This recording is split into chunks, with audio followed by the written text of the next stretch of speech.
Computerized Start is brought to you by my awesome patrons on Patreon, and by your tips and memberships on Ko-fi. These and other channel supporters make my live streams possible. You too can become a channel supporter with tiers starting at just $1. And as always, thank you for all your support, including sharing, chatting, liking, and subscribing. Now roll that famous logo animation!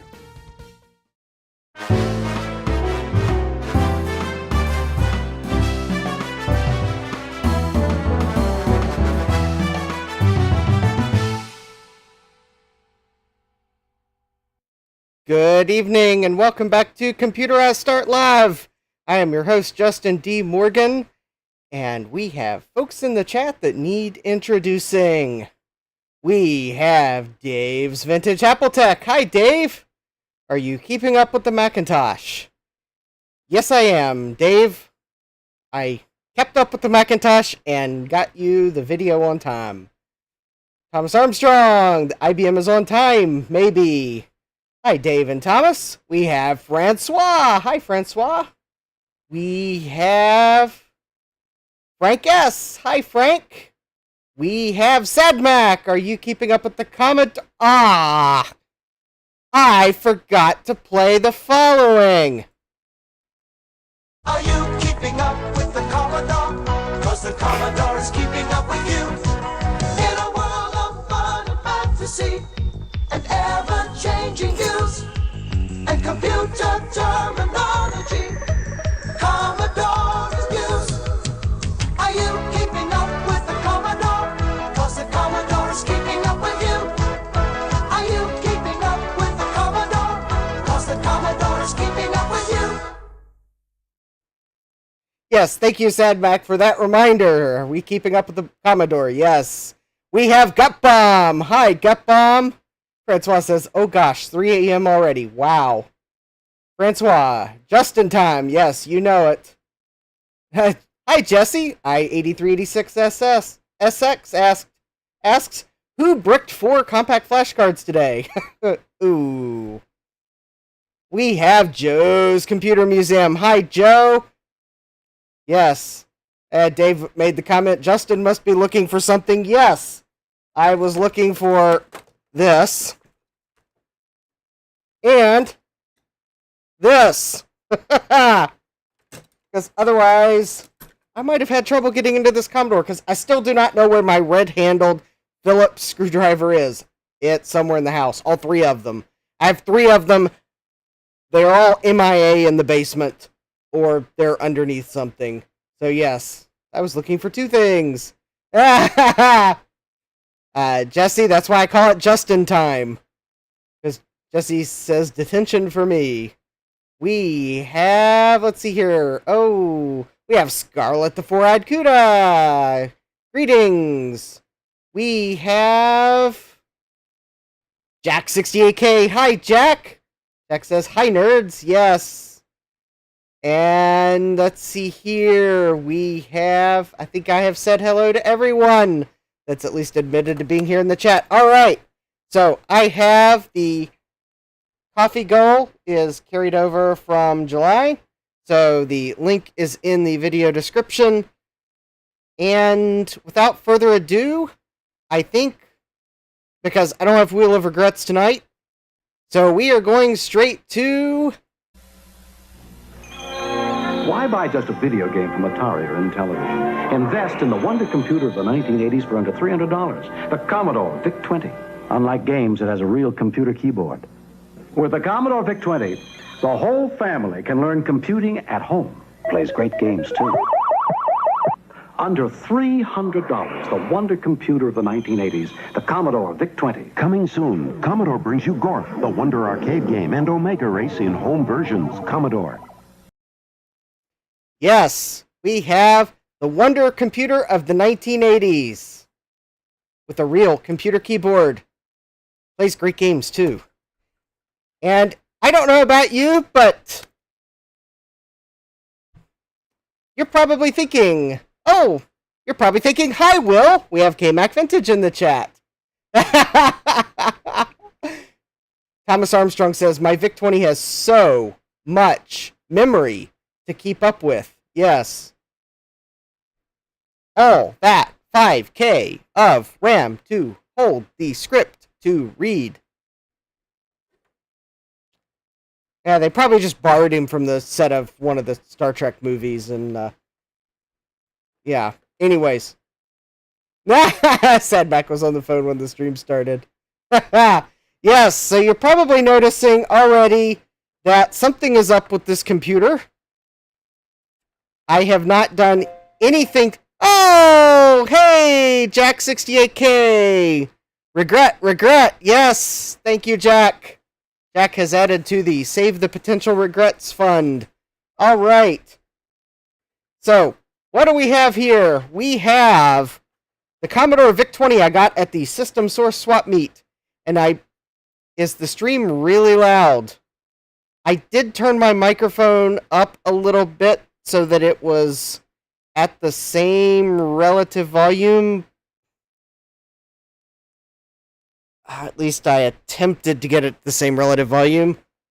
It's better than it usually is. Yes. Oh, hold on. I think...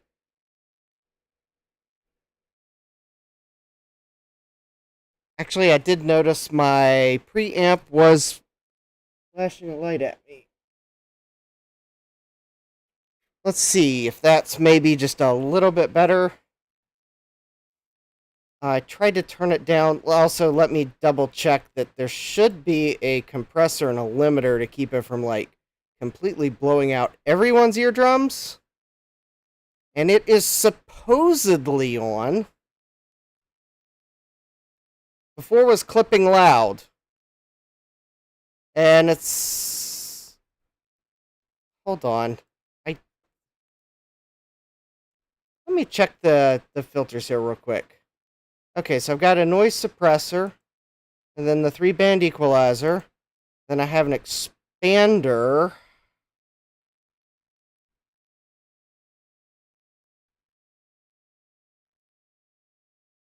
Okay, I think, well, I did dial the volume down a notch.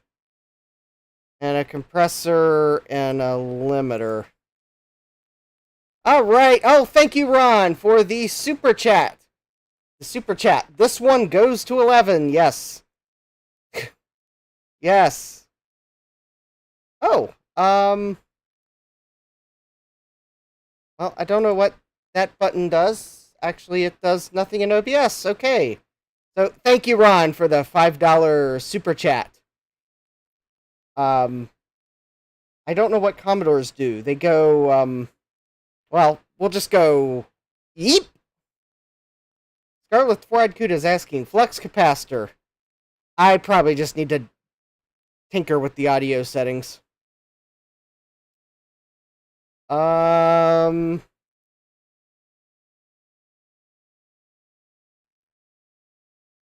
Yeah, for some reason it was clipping, but it doesn't seem like it's clipping now. Maybe I just had it dialed up one notch too late. Alright, K-Mac's asking, plug it in, let's see some smoke. Well, let's introduce it first. So, I didn't pay $40 for this VIC-20, but there's no sense in me going through my spiel of how much I did pay, because, well, it says on the thumbnail, Action Retro. So, Sean, if you're watching, yeah, thank you. Sean sold this to me for $5. All $1 a kilobyte. And everyone wants to see smoke. Jack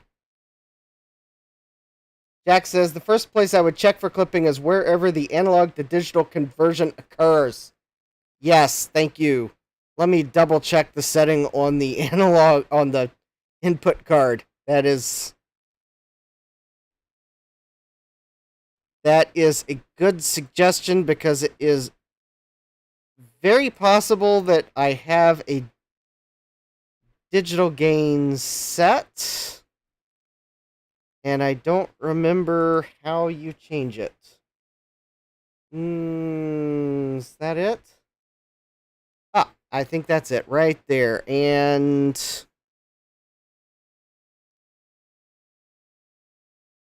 testing, testing. All right. Well, I think it's good. That's okay, Ron.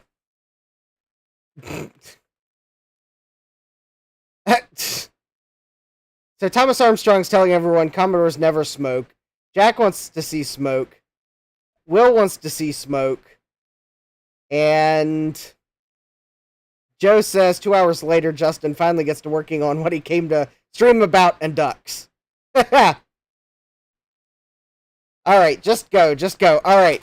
So we have a button, we have RCA jacks, and we have toggle switches.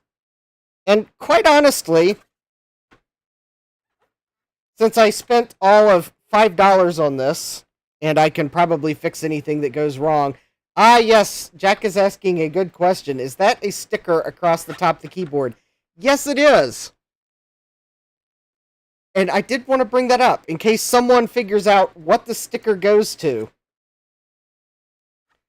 But this is for some software or hardware from Protecto Enterprises. And yes, that is spelled with a Z. And yes, apparently that was the name of a company. They wanted to make themselves seem bigger than they actually were. So yeah, Will says shortcuts for a word processor. That is what it looks like. Which word processor, I don't know. But for some reason, they did find the need to put the warning, power up computer last. Jack's asking, did WordStar exist for Commodore? I mean, it probably did for the Commodore 128, because the Commodore 128 did run CP/M. It has a Z80 processor in it. But this is a VIC-20. Alright.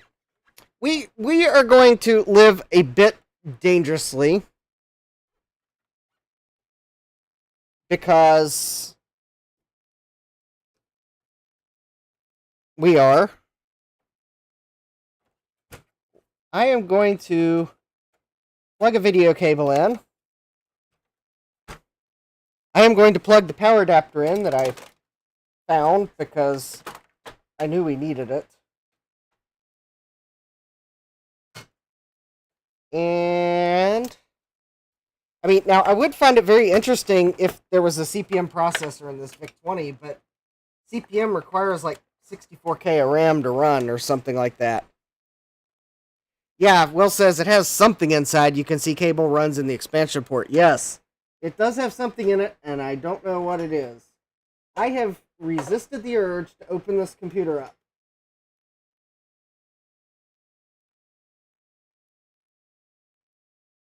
All right. And we are going to live dangerously. In 3, 2, 1. Will's asking, is it ticking?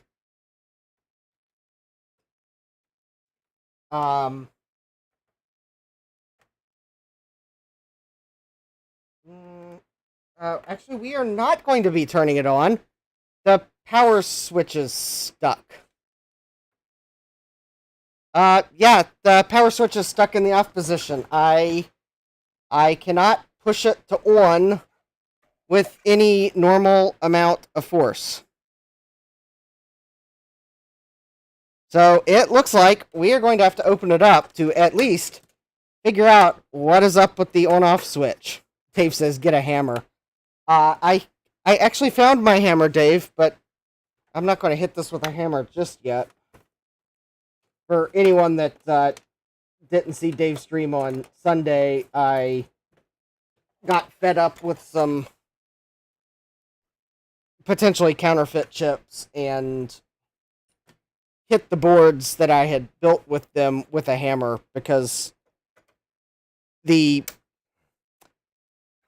cost of everything on the board was not worth trying to desolder and repair the board.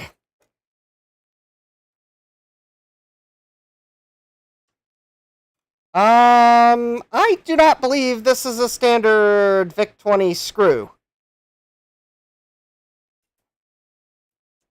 That looks like a random screw someone picked up from somewhere. Jack says, I'm going to laugh if the red button is a DIY power button. Gupum says, this is the first VIC-20 to ever have an internal hard drive, calling it.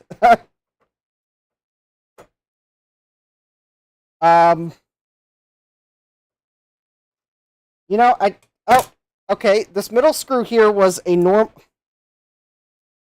Okay, I just realized that of the 3 screws I've removed so far, one of them is a normal VIC-20 screw, I believe, and the other 2 don't even match.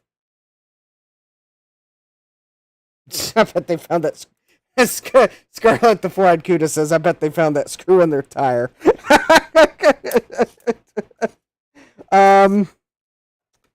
Yeah, I don't think Sean actually opened this thing up, if I remember what he told me.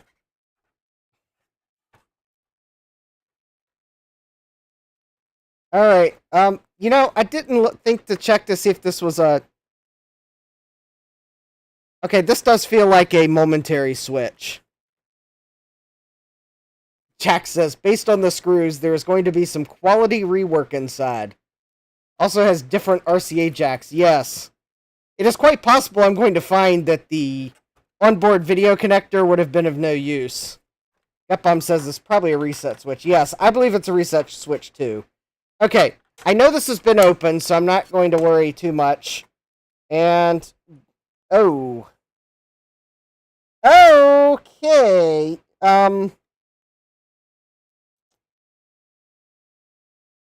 Yes, we have some quality mods in here. And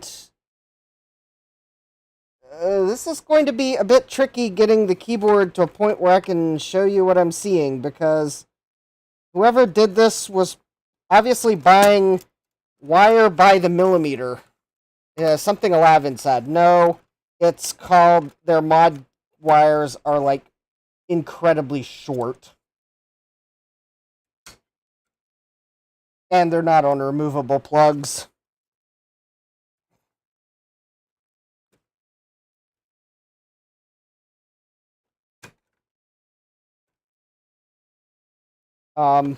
Yeah, I'm having trouble getting this to the point where I can actually flip the keyboard up, because there's like, oh, here we go. Oh, look at that. This wire has a socket on the end of it. Okay.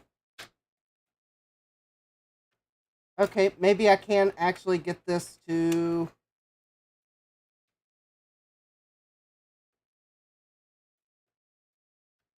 Okay, if I can get that out, then I think I can... Okay. I think now I can flip it up, because the other wires are really short, but I think they're, just long enough to cause trouble. Oh, looky here. And those 2 wires are loose, and...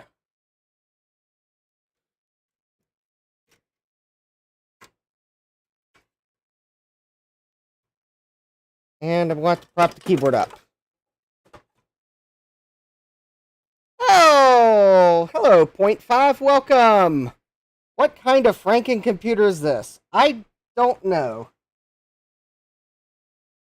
But, so far, we have a dip 2, 3, 4, dip 7, well, it's a dip 16 with 2 pins cut off of it, so it's a dip 14 going to the switches on the side, and it was unplugged, and I don't see any obvious place where it goes yet. We have an RCA jack that appears to have 2 wires missing, so I may find some wires desoldered somewhere. These 2 wires are desoldered, or have come off the board, and these 2 are the only ones that are still connected. And then, I bet this is a reset switch.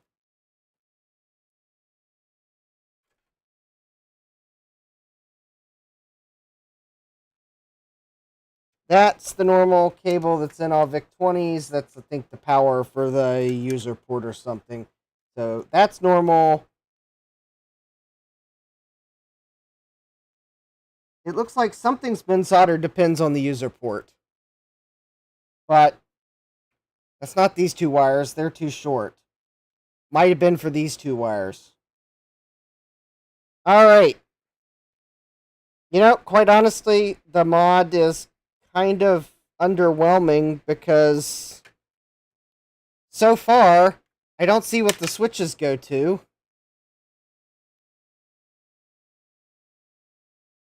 I guess we're going to have to remove the lid to see if there's anything going on under here. And I guess I still got to fight with the power switch. So, alright, I guess let's remove the lid and see what's under it. Because somewhere there might be two wires floating around. So for this, I am going to find a device for prying. Ideally, maybe my flat-bladed screwdriver. Although I guess the chip lifter will work in a pinch. Especially if I can find something to lift up against.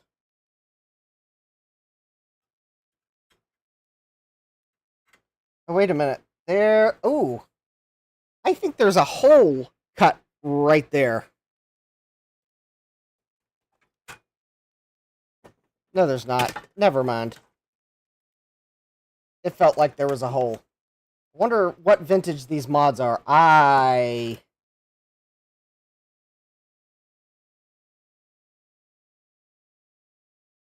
wait a minute. There's some writing on this dip socket.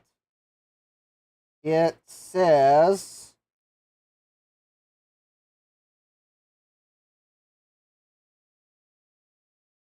Lambion, USA. Lbion, USA. And then I think it's got the pin numbers printed on the top. So... There's one clue to the vintage. Oh, hey, Jim. We have Jim's retro stuff here. So, Lambion USA made this dip plug, so if there's any information on them, that might give us a clue. I'll see if there's any other dates. I do know Protecto Enterprises, I don't think they made it much into the... Uh-oh. YouTube is not... we might be having streaming problems. I don't know what YouTube's talking about. My bitrate looks fine, YouTube. Lambion, yes, that's it, Jack. I don't recognize the name. Then again, they could have merged with someone and still be in business. I mean, for all I know, like someone like Amphenol or TE Connectivity or one of them bought them. Yes, Frank. Frank says, don't forget to smash that like button and subscribe. While I pry the lid off this. I don't really have a good tool for prying it. That's the problem. If I can get it up enough, then I can...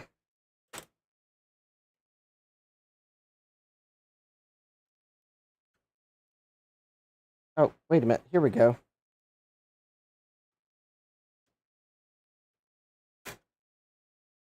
And I can break the end of my spudger off. Oh, there we go. And we have a VIC chip.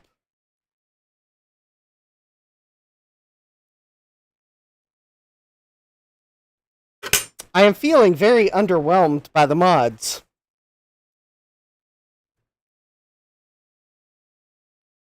Very underwhelmed. And the power switch is, like, stuck. Alright, let me see if I can get some contact cleaner in that power switch.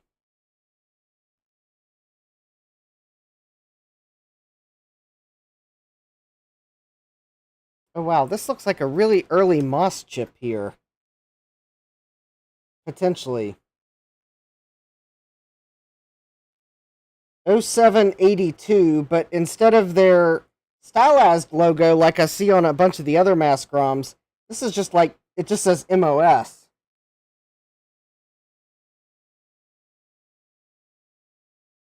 Although then again, some of the... maybe they printed it with an old printer. Yeah, Jack says, we know your luck with MOS chips. Gutbomb says, they are pretty good quality of life mods, really. Reset switch and direct composite out. Well, I'm still curious about this one. Something tells me that whatever this went to might have been removed. Did someone have a Jiffy DOS mod in this at one point?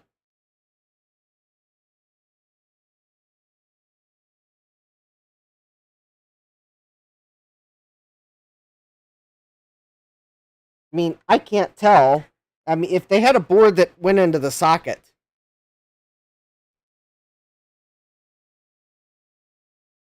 Yeah, that does look like direct composite. I wonder if this was an audio mod. Although I'm going to have to put some electrical tape over that. Okay, let me see if I can find... Well, actually, I'm going to use Deoxit Fader. Even though this isn't a potentiometer, it's because it's got a screw top, or a straw on it.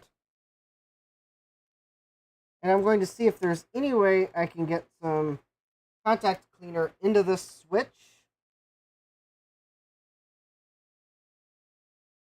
I think I've got it set to low, so that probably means it's still going to make a mess.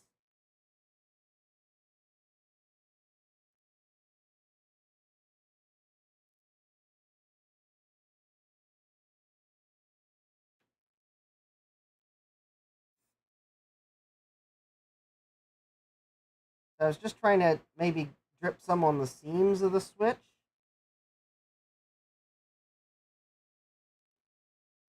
We'll start from there. And if that's not enough, I may... Oh, there we go.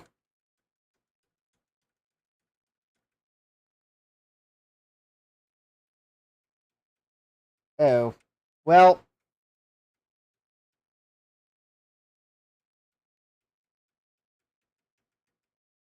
I think the switch is...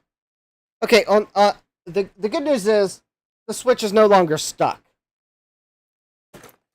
So we are going to emphasize the good news until I prove that what I think happened. So the switch is no longer stuck.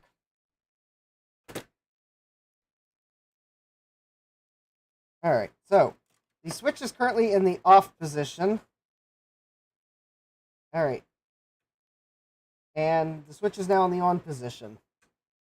Notice there is no beeping.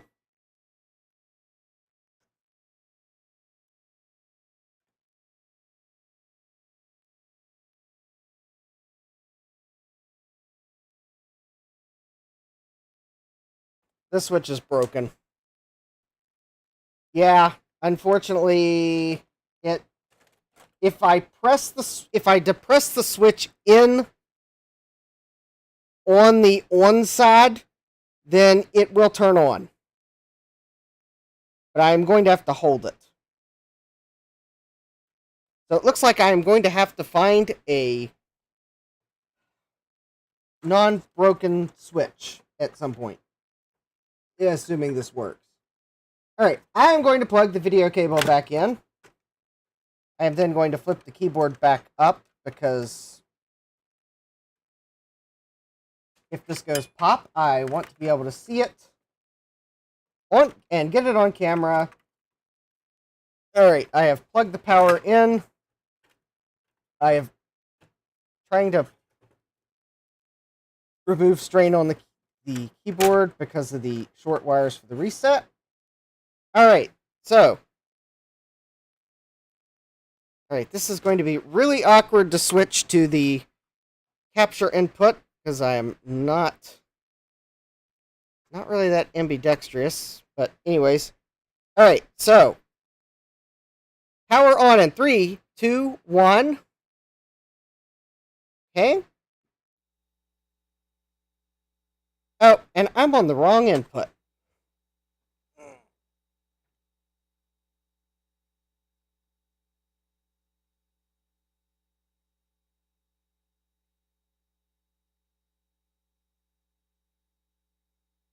Joey. Oh, hi, Joey. Use a jumper wire with 2 alligator clips. Yes, that would probably... Yeah, that's a good idea. Let me see if I... Oh, I do have alligator clips. Yes, thanks to Jamie's Hack Shack. I have alligator clips. Alright, so the good news is... It did power up. The bad news is... The colors are way off. And the reason why I say that's bad news is because that could be a sign that I have a bad VIC-20 chip. Or VIC chip. Well, face it, I guess we could call it the VIC-20 chip because I don't think Commodore sold the VIC chip for use in any other computers. Despite the fact I think they designed it as a general purpose graphical chip. We might take a look at the Commodore 128 tonight, Thomas. That would make sense now that I think I've got a screwdriver to open it. Okay, so I have turned the smart plug off. And I will use that to turn the VIC-20 off and on. So I have just bypassed the switch. So we will turn it back on. Oh, that was funny. I've got the metal shield on top of the VIC-20's power supply, and when I turned the smart switch on, the plate moved. Oh! Yeah, I think the magnetic forces in the power supply kind of actually made the metal plate move. Alright, so we have... Okay, my scaler does not like the VIC-20. So the colors could be off because of that. However, they are like really off. Gut Bomb says, those certainly are some colors. Yeah, these are like off more than I thought they should be because of my scaler. So, these are like really off. So what I'm going to do to judge how bad it is, I'm going to go plug this video cable into my monitor. And because the input VIC-20 are good advertising for NTSC. Yes, NTSC. Never the same color. That's not what it actually stands for. It's the National Television Standards Committee or something like that. But it might as well be called Never the Same Color because, yeah. Ask any engineer that's worked with NTSC colors. Not that I would know.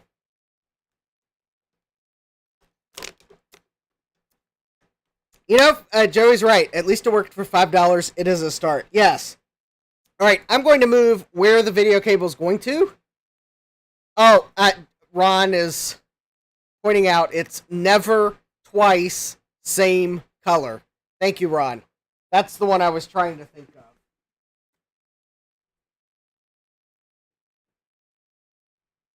Sometimes I feel like Biff in the Back to the Future movies because I'm always messing my analogies up.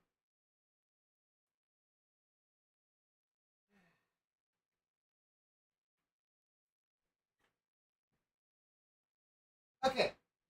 I don't really have a good way of showing you what I'm about to see because I keep forgetting to install the I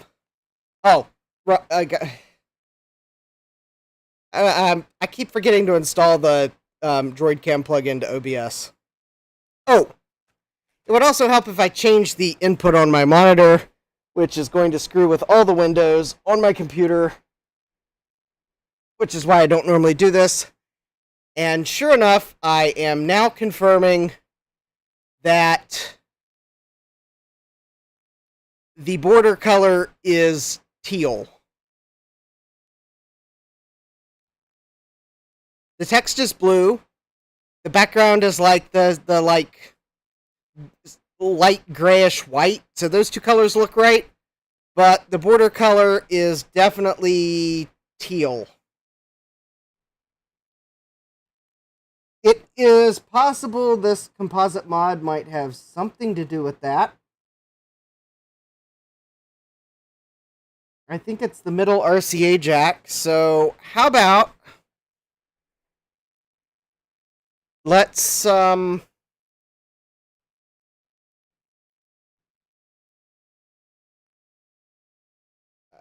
says background is supposed to be full white. I thought it was supposed to be like a very not quite full white. Why can't the internet agree on what the color is supposed to be? Because there's some people say it's like, or is that the C64? But the border is supposed to be a tealish cyan and text is supposed to be blue.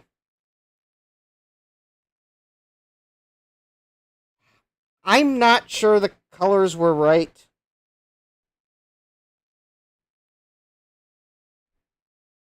Because my other VIC-20s, the border looks slightly more... What I was seeing was teal, not tealish blue. It looked like it was way too teal. I'm trying to get some tape so I can insulate two wires and...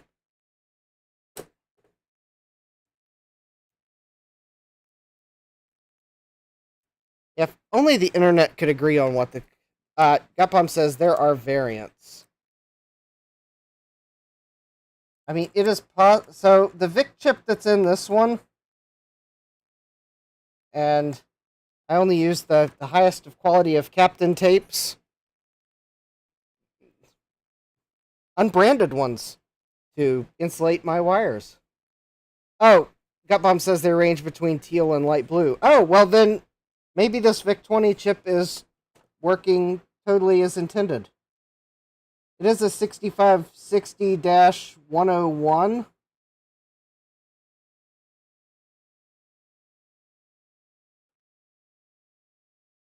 Oh, Gutbomb says in the background color controversy is C64 related.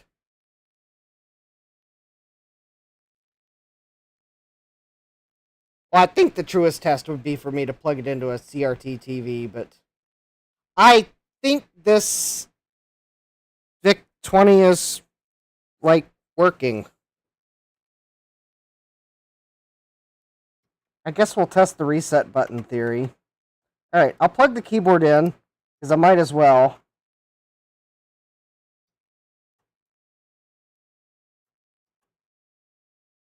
I will be really careful with the mod that's on a dip plug.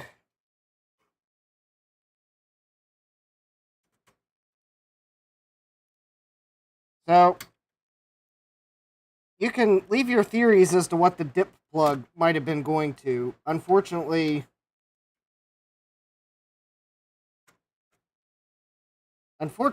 I don't see any signs of what it might have gone to in this computer, so it must...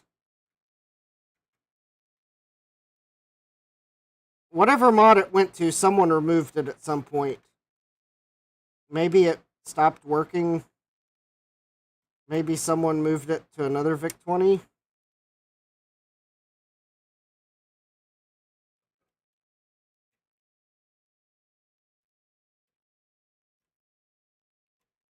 Hold on, I'm having trouble plugging the keyboard back in.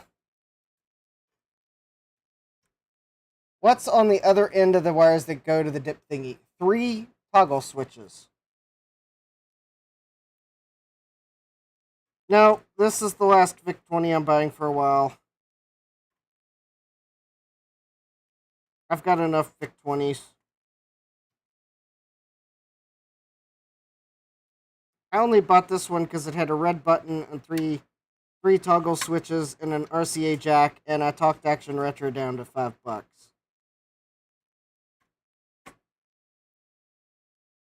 think my exact words to him were, how low would you go so you don't have to take it home? And he said, for you, $5. I said, sold.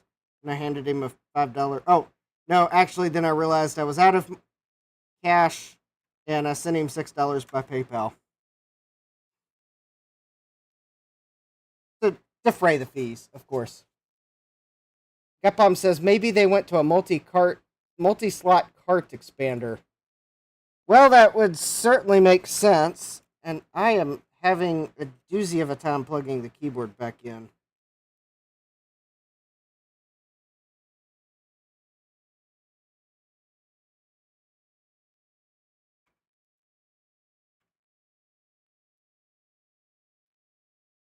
I am not totally sure that the keyboard connector is... Oh, there we go. Alright, I got it back in. Okay, I'm going to leave the dip switches out of the case. They don't short against anything. It's probably just as well that I didn't power it up, because that dip socket might have been shorted against something.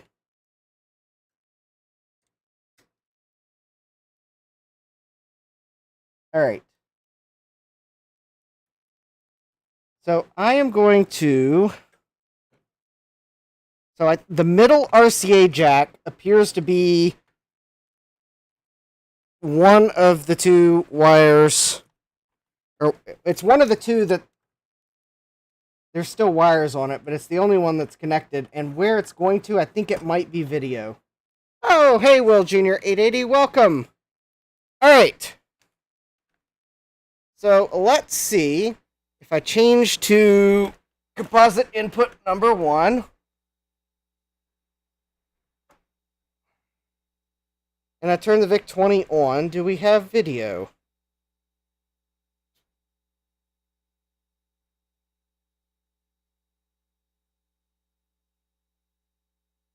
No. Gutbump says, I think the 3 RCAs are Luma, Chroma, and Audio. Okay. Well, if that's the case, then... Yeah, I bet you might be right, Gutbomb. I'd have to look at it. Unfortunately, since one came unsoldered,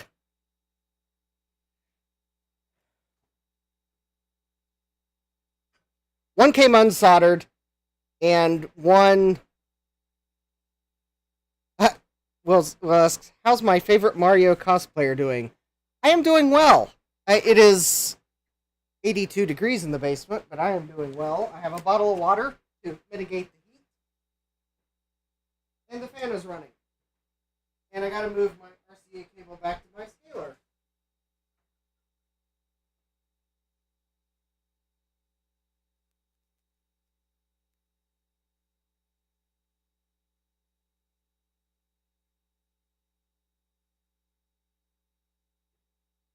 Alright, my scaler is making the colors look wrong. That is all on the scaler. The scaler is making the blue text look darker. It's making the white background look way darker. And the teal is looking less teal. So, well, so far so good. Let's see, 10 print.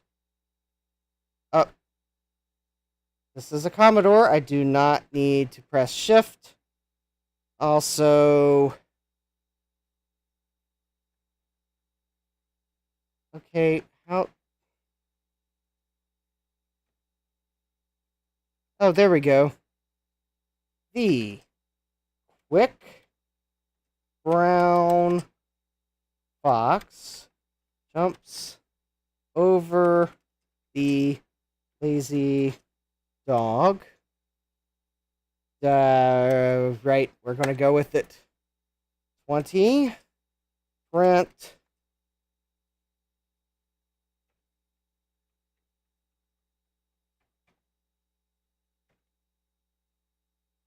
Okay, so far so good. 30, print. I don't know, what's profound? At, star, up arrow.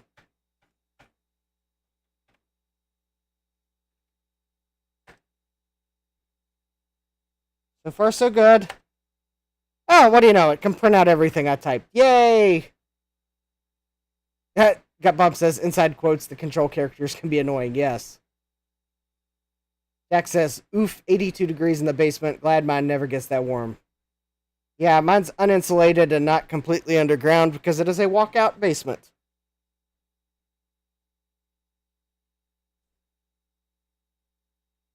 Jesse says, my AC went out in my car when it was 90 out. I had a can of R134A that I bought in the UP that, knock on wood, fixed the problem. Awesome.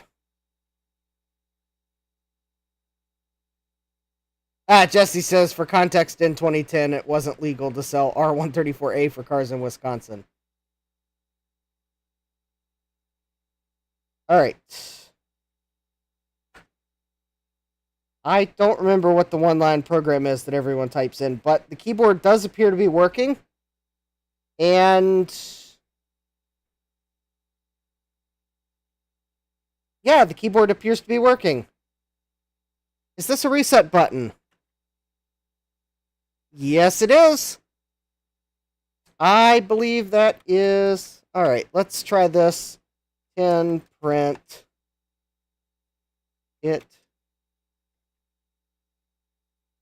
freaking... In the words of the famous Adrian Black, it freaking works. Although... 20... Go to... 10... 30... Rim... Don't... Press the red button. Run. Oh, okay. It works, and if we hit the red button, that is a reset. That Gut Bump says you need to test the joystick port in the cartridge slot now with Omega Race. Alright. That sounds like a good idea, Gut Bump. And I know where Omega Race is, because I put the cartridge back in the box. And I thought I knew where the joystick is. Okay, what did I do with it?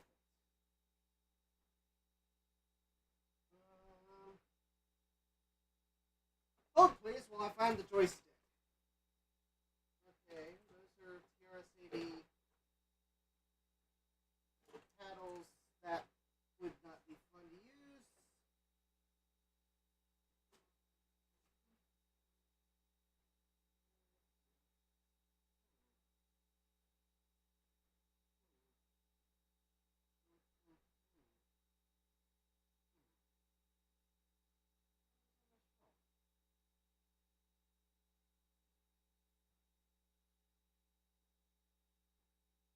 Alright, I gotta find the joystick. It is not where I thought it was.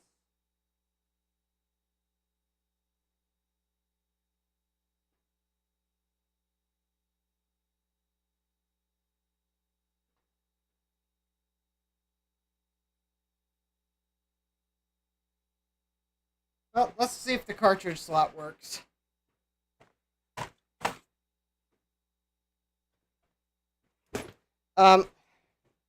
Sloopy, the colors are off because my scaler hates the VIC-20.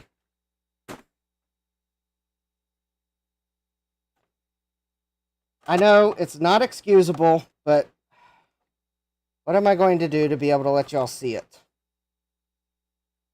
I plugged it into an actual composite input and the colors looked okay. So I think the VIC-20, the VIC chip's fine. Alright, we have Omega Race. And I am going to play it with... no, I'm not going to play it with the joystick. I gotta find the joystick. Alright.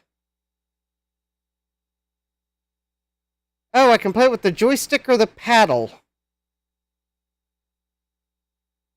That's wonderful. Okay, let me see if I can remember where I put the joystick. While you all get to read the wonderful introduction, and if I can find the audio input doodad, I'll plug in for audio. If Gutbomb will remind me which of the cables is audio. Because I believe I'm using the cable he sent me. So,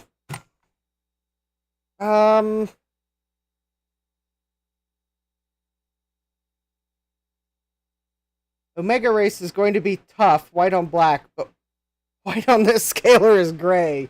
Yes, it's like flipping the difficulty switch on the Atari 2600. I get half the brightness. Oh, and not finding the joystick is adding to the difficulty level, too. What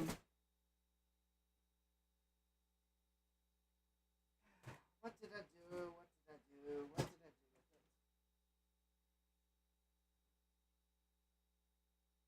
I thought it was on my shelf.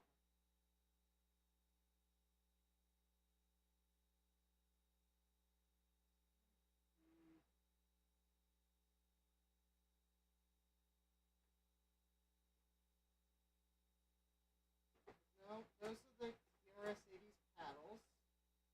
So we're not even going to go there.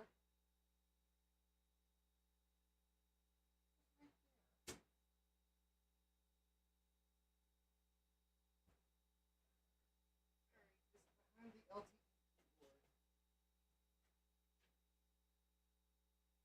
No. Oh, here it is.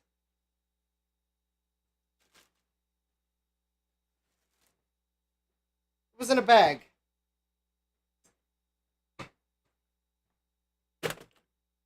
Gutbomb says black is audio. Now I gotta find the audio input doodad. So I just need to follow the USB cables.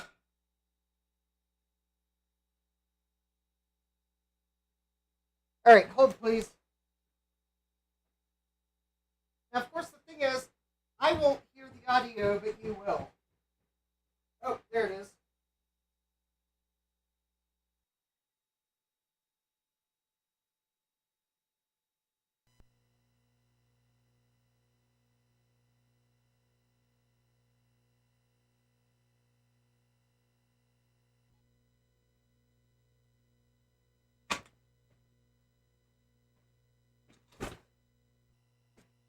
Okay, I plugged in audio.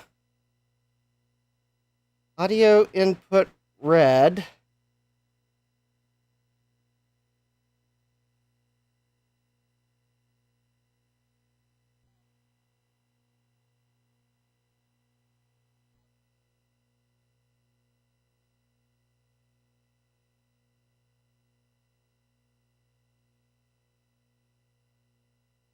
Oh, that's not it. Oh, there it is. Audio input red.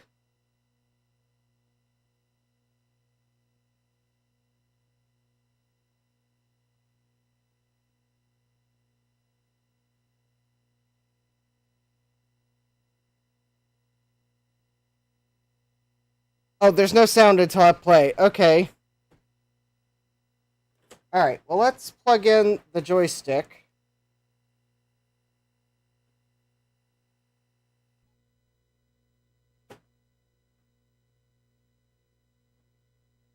Okay.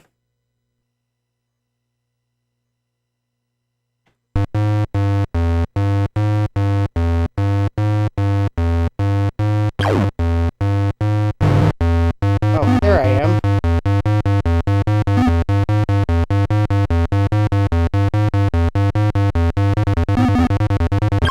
I should probably disclaim I've never played this before.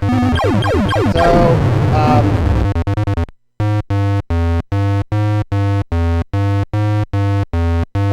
there's some 8-bit audio. Gutbomb says we have sound.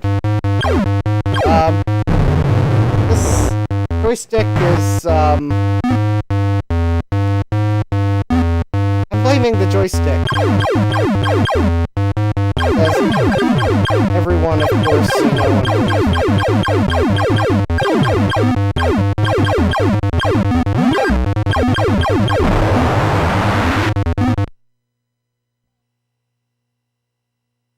Joe says, this is very Atari-ish. Yes. Function 5, screen color. Alright. Well, that's not good. That's not helpful. That's not helpful. That's not helpful. That's not helpful. That's not helpful. That's not helpful. Cupbomb says, plays great games. Yeah. There we go. I think I can play better with this one.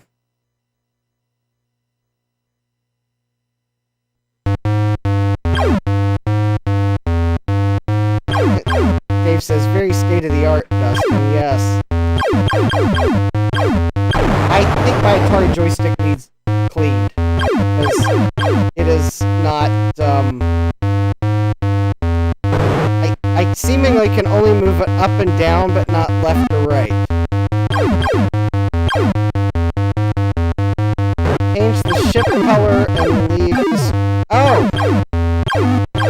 Okay, well, let me use the reset button for that. I didn't realize that...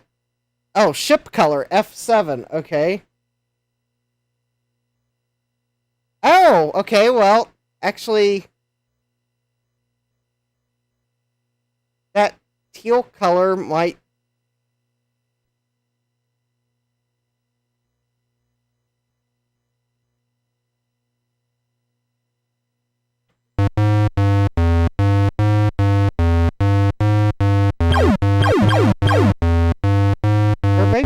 Maybe I'm not supposed to... Oh, you know, maybe it would... no. I was about to say, wait a minute. I have this joystick positioned so that the top is away from me, and the controls are backwards. Does that mean that...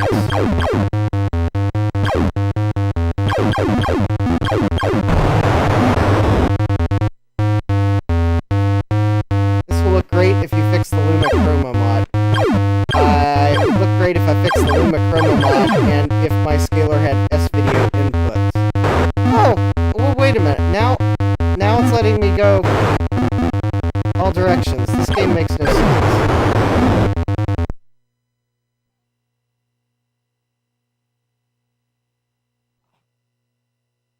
Yes. The controls are relative to the direction the ship is facing. Oh, come on.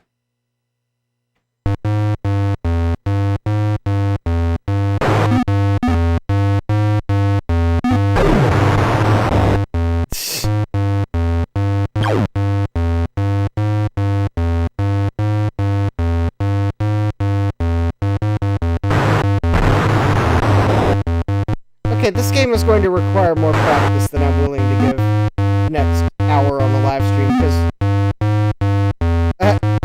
Joe says this is the worst game since E.T. I think they had William Shatner sell this game.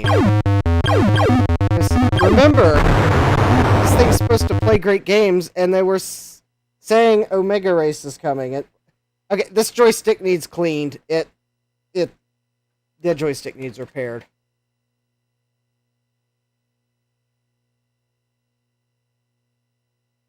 Joe says, I love how this game has a random box in the middle with a menu that makes it look like you haven't really started the game yet. Yes, I have Blue Meanies from Outer Space, but I don't have a working data set. I'm pretty sure I need to replace belts in data sets.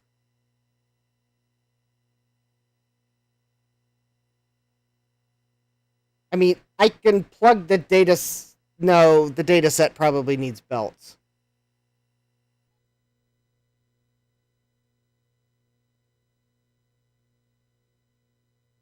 Gutbomb says, you're supposed to race around the box in the middle. It's an oval track. Joe points out, also, this game took place 21 years ago.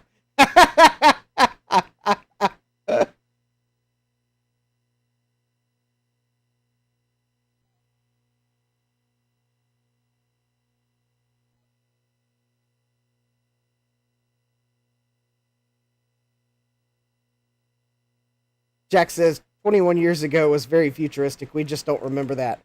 Okay, I mean, I guess we can see if the data set works, but I would be totally shocked if the data set worked without installing belts. All right.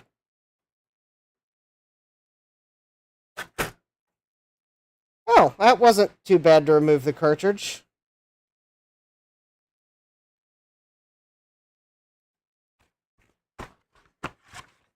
I mean, not that the dirt and sticker on it aren't indicators, but I think this was a well-used console, given the fact that the power switch was stuck. All right.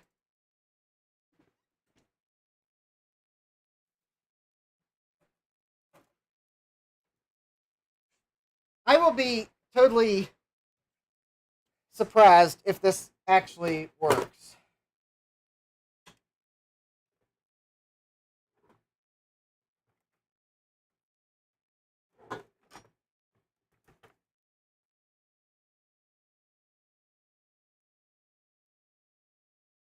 All right.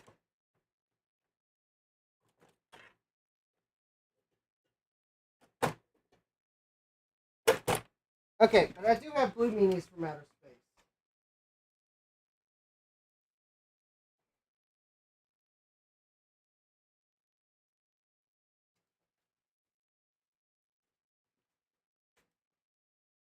But we are not going to start with blue meanies from outer space. We are going to start with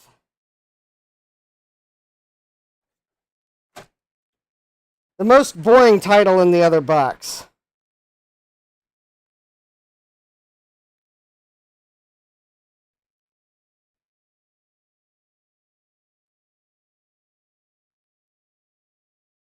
I think that would be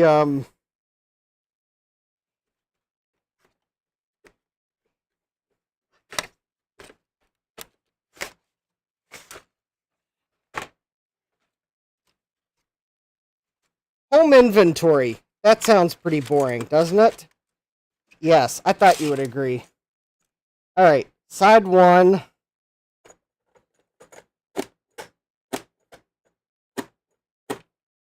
All right, let's rewind.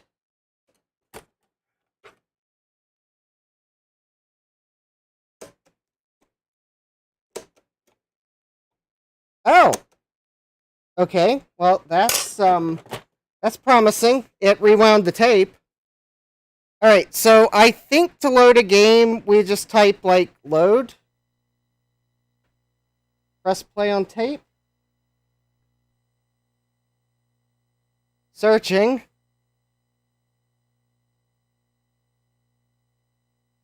Oh, Gut Bomb's correcting me. That's not a data set. That's a 2CN.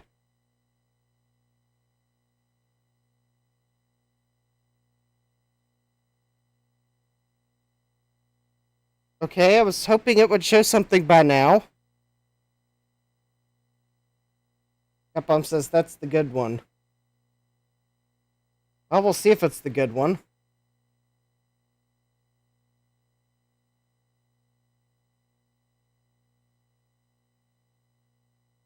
Well, I mean, these tapes might not be any good.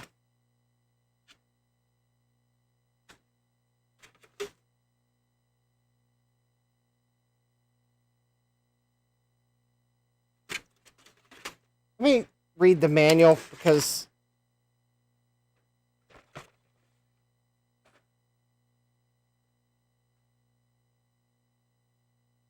tape operation rules. Okay.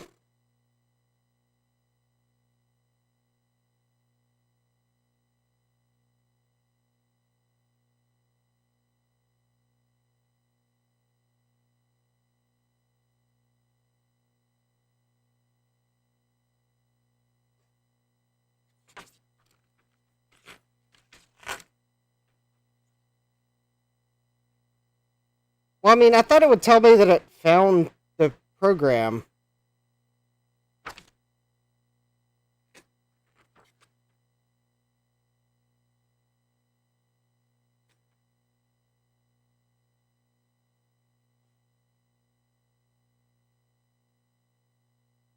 Alright, so rewind the recorder, press stop, type the word load, and hit return.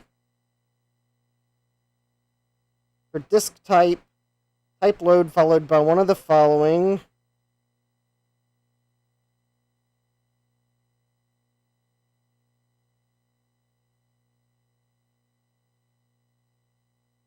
Oh, that's weird.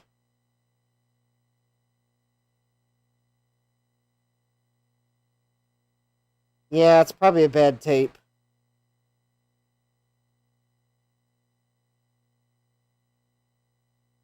Oh, there's a second copy of the program on the same side of the tape. Try moving the data set so the cord is fully extended to minimize the possibility of interference from your TV or monitor. Turn the VIC off, then on, rewind the tape, and try again. Wow.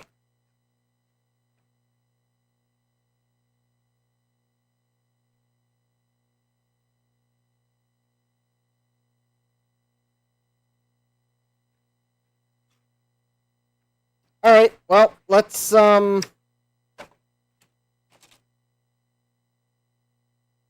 suspect, well, I mean, I guess it could be interference. Okay, so I don't think it's, we will use the handy reset button there.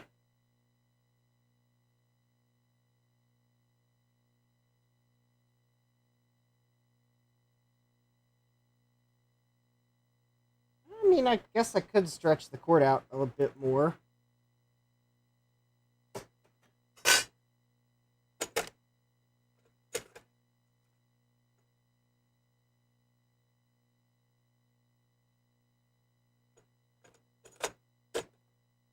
Alright. I will stretch the cord out just to make sure it's not interference from itself.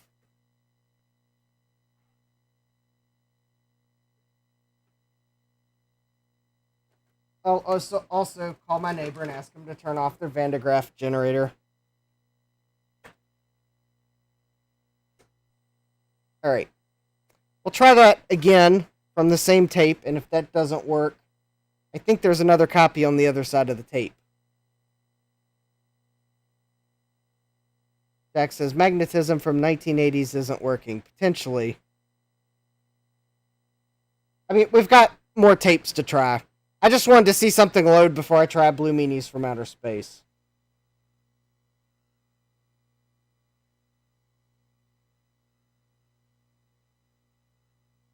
It's also possible I got the wrong side of the tape installed.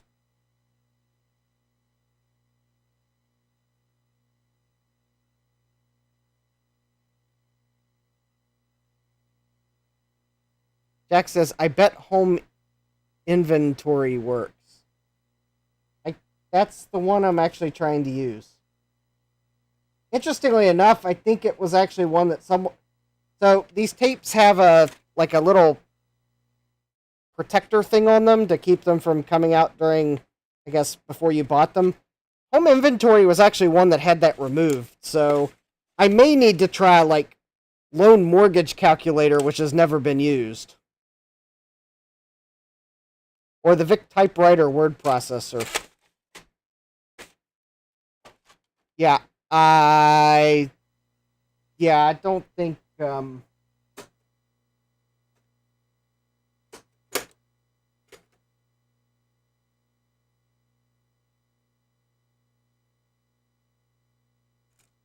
Alright, let's try the other side of the tape.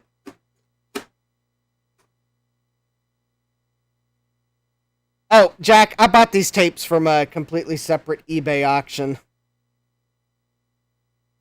It is quite possible I will have to roll the Wheel of Regrets animation. Is the tape actually moving? Yes, the tape is actually moving.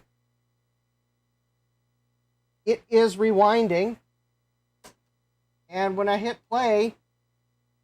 Oh.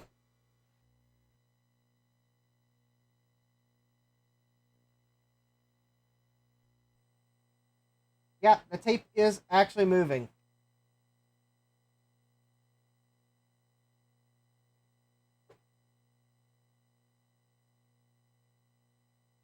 Now, is it moving at the right speed? I don't know. But it is actually moving.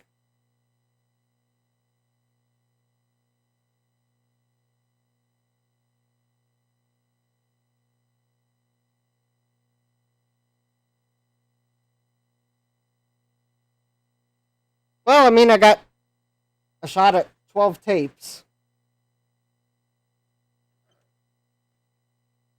I will move this so I can actually show everyone that the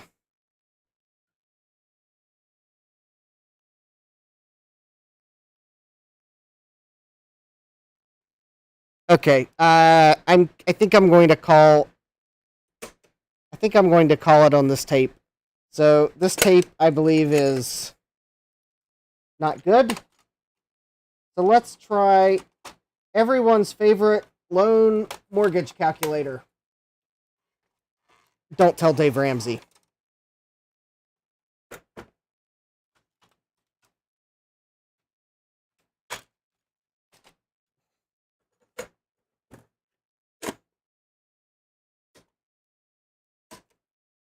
All right, loan mortgage calculator. All right, load. Okay, press play on tape.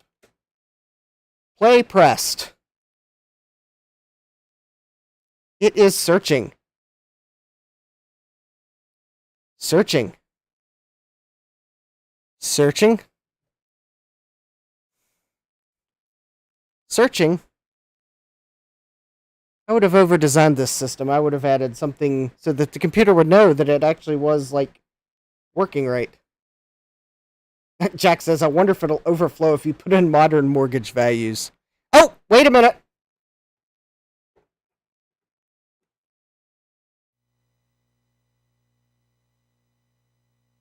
Nope. We found the VIC loan calculator.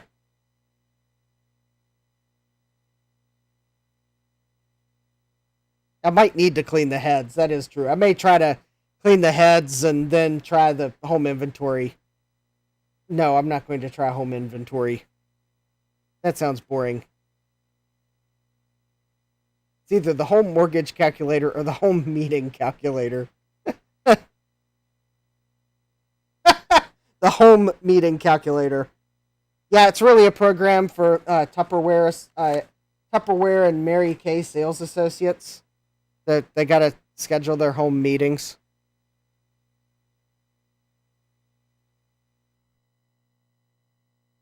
Oh, and it's ready. Oh, that's cool. And the cassette stopped after it loaded. So I'm going to presume that this is possibly a basic program.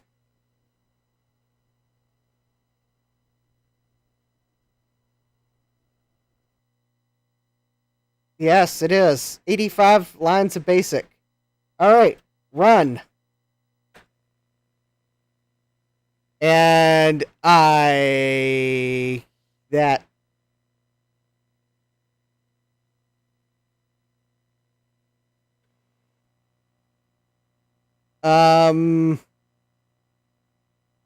start month, I believe it says.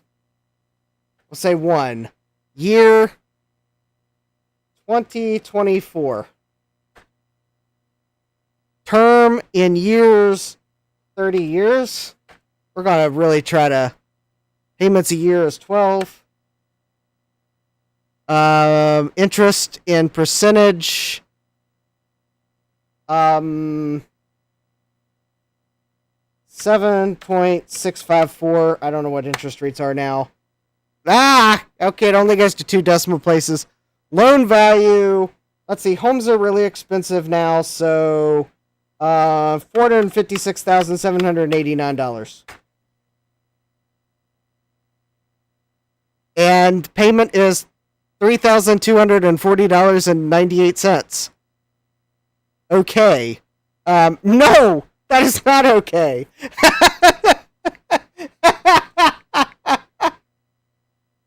Yeah, that's fancy. It rounded to 2 decimal places. Oh, I guess it's giving me the chance to change. Oh, I guess it's asking me, okay, as in, did I make any mistakes? Hey, it handled a modern mortgage calculation.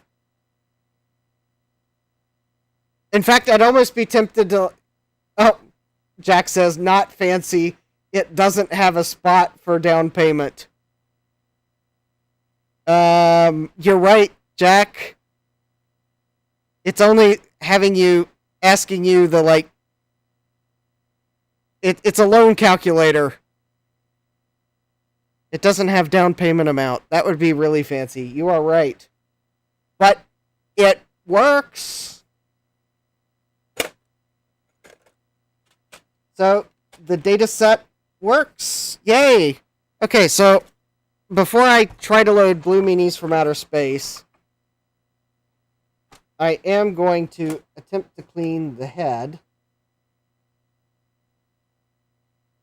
And so I've hit play on it so I can actually see the heads.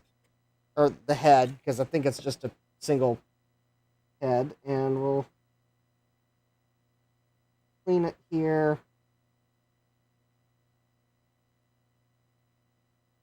Well, there's not... I don't think it was really dirty, but... Jack says, however, we could fix the code. I mean... Yes, unlike modern computers where this would be in binary code, this is a basic program. We could totally make this really fancy.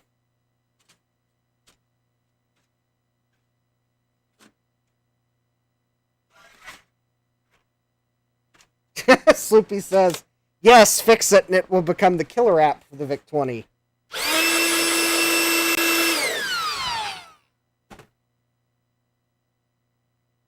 Okay. Well, you all came here for games, and then we'll get to another Commodore. Alright, let's see if we can play Blue Meanies from Outer Space.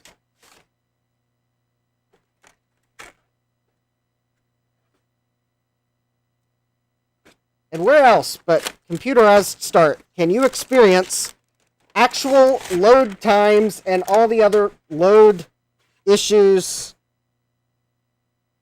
that you would have had in the past, because it's a live stream, so it's not like I can edit out the time delays.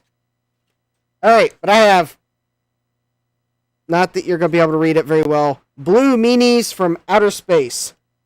And they actually printed the entire title on the tape. Also, there's not a lot of tape on it. Alright, so we will use the handy reset button here. We will type load. We will press play on tape.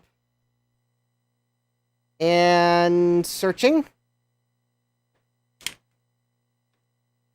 Oh, Foxhound 477, welcome!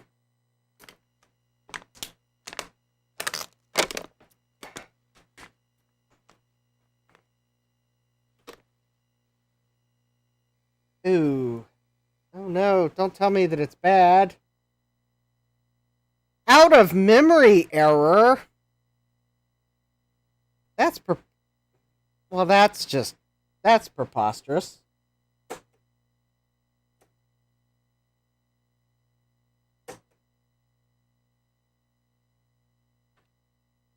Alright, we'll reset it, why not?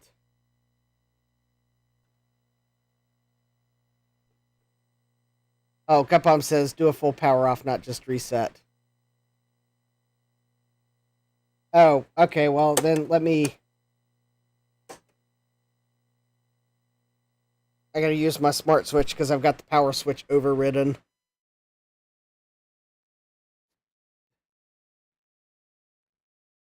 Well, I opened up this $5 VIC-20 I bought from Action Retro to figure out what mods are inside, and... Well... It's a disconnected dip plug to some switches. I don't have a RAM cart, Sloopy. I don't have a RAM cart for the VIC-20. Not yet. There's so many options.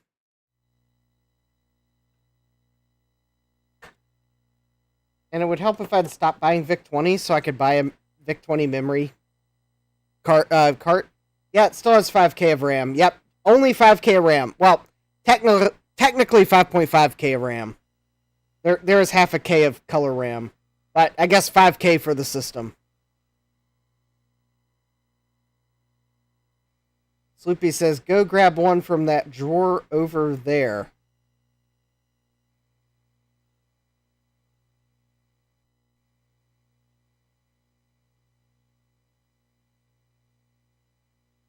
Well, Blue Meanies from Outer Space will run on 5K of RAM. I don't think it actually ran out of RAM.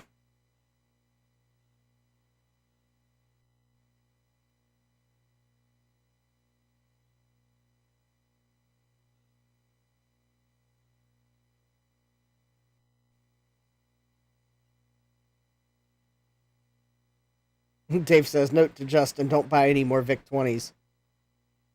I think this tape might be bad. Capcom says, yes, resetting doesn't always kill everything. Yeah, I turned it off and back one again this time.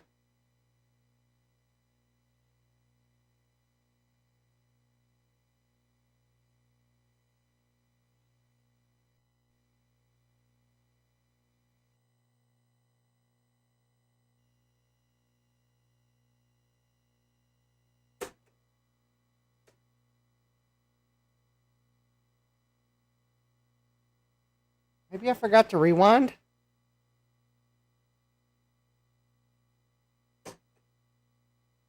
Got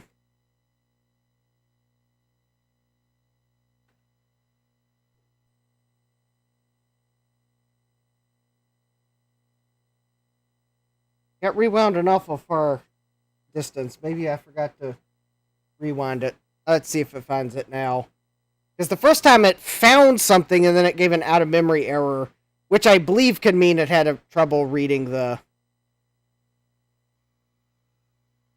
Gutbomb says, wait until you play with memory expansion carts. Each cart moves basic in the screen to a different place. Yeah, that is confusing. Ah, hi Jeremy, welcome! I am having fun with the Commodore C2N right now.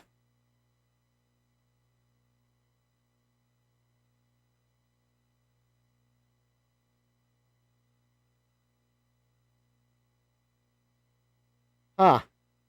I might need to try the other side of the tape and see if there's anything on it. Also, the manual for these does say there is a second copy of the program on the tape.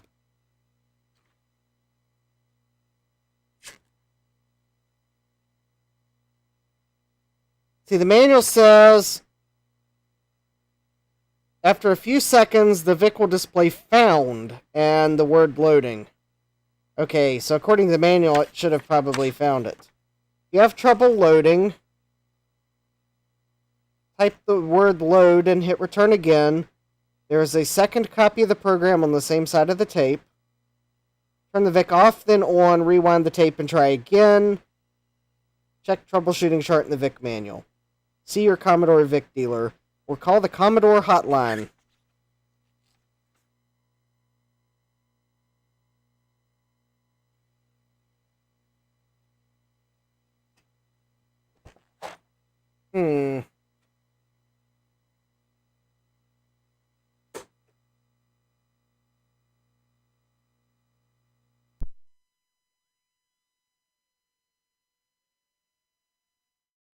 Okay, we will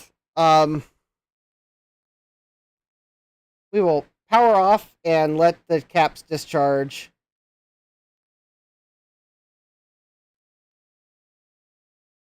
And I'll turn it back on, and then I will attempt to let it try to load the second copy of the program. Because I suspect I haven't gone that far.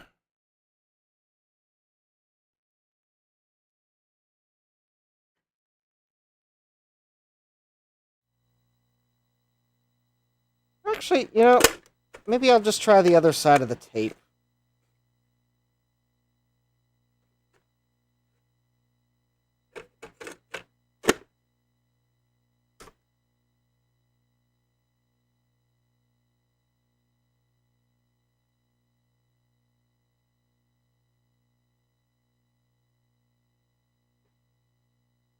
Gupom says I had a huge tape collection for my VIC when I was a kid.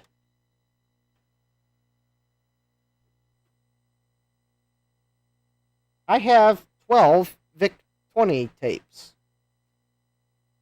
Because I bought them from eBay, the place where I buy everything I later regret. I might have to get a tape emulator for this VIC-20 so that I can just play these games without messing with tapes. Although this Commodore C2N is a very nice looking device.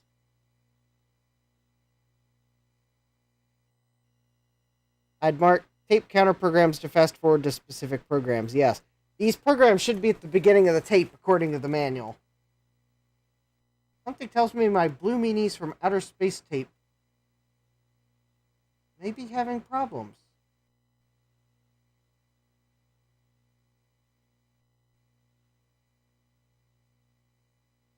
No, the tape is... That's weird.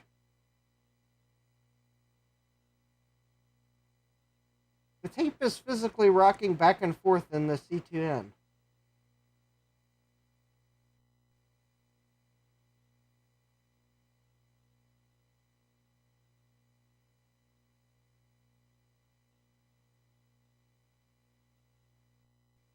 That doesn't seem right.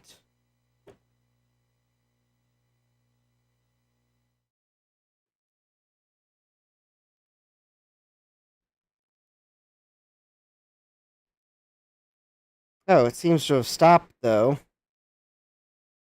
that because I had it in an angle?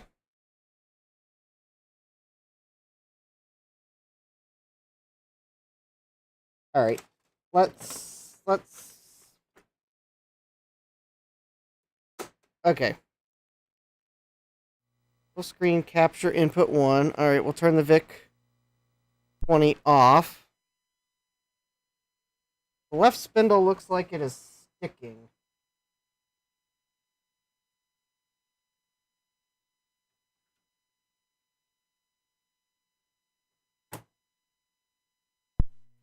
Well, we'll look at it. Alright, so load. I'm going to try to load the second copy of the program.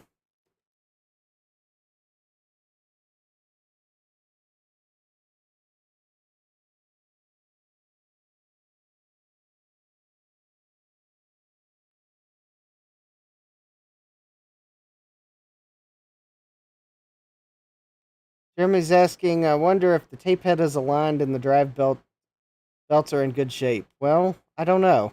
I was able to load one program.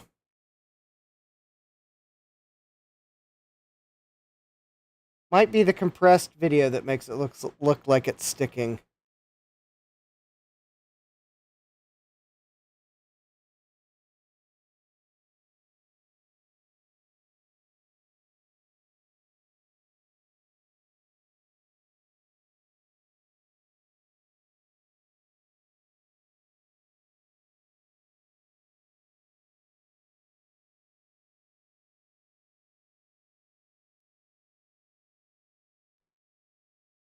Alright, I'm going for the second copy, so I'm not quite yet to the point where I'm going to give up on waiting for it to find it. So, looking at the tape on the spindle, it should be finding it soon. I think it's about halfway through the tape.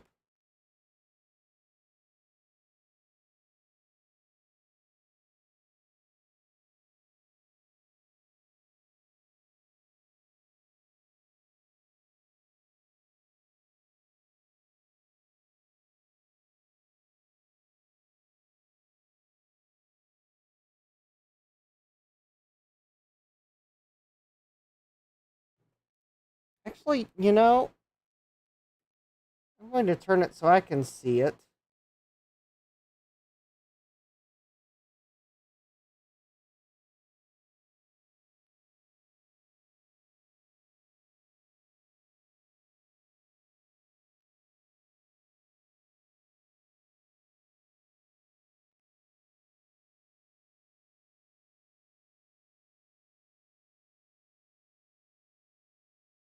Oh, yeah, it should have found it by now. It's about out of tape. All right.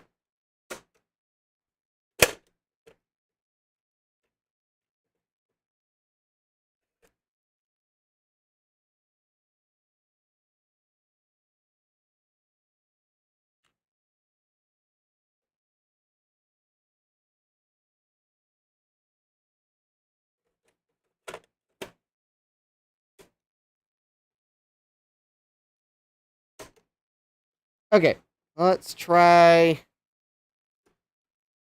What's the chances that I can just press play and let it search this side of the tape?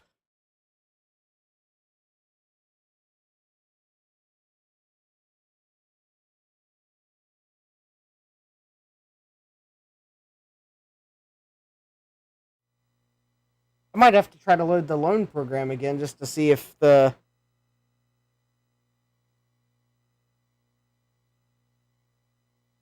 I do have a PI 1541. But I thought you...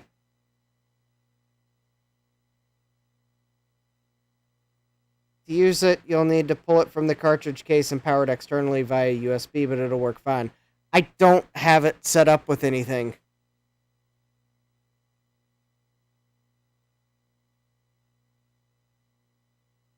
I don't have a card with any games on it. I don't know. I don't think this tape is working. It started to load once, but...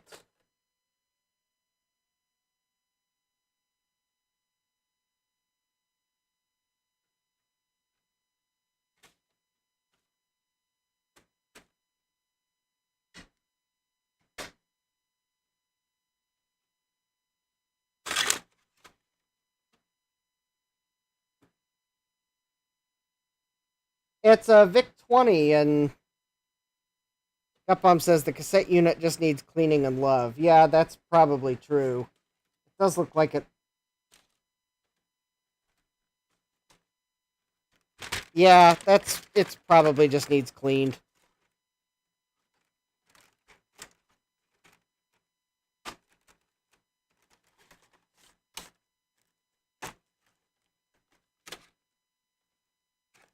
Okay. So, the VIC-20...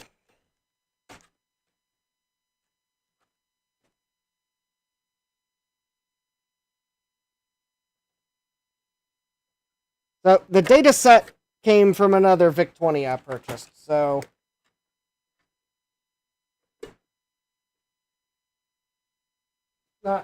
Action Retro only had this VIC-20, and... Anyways, it works.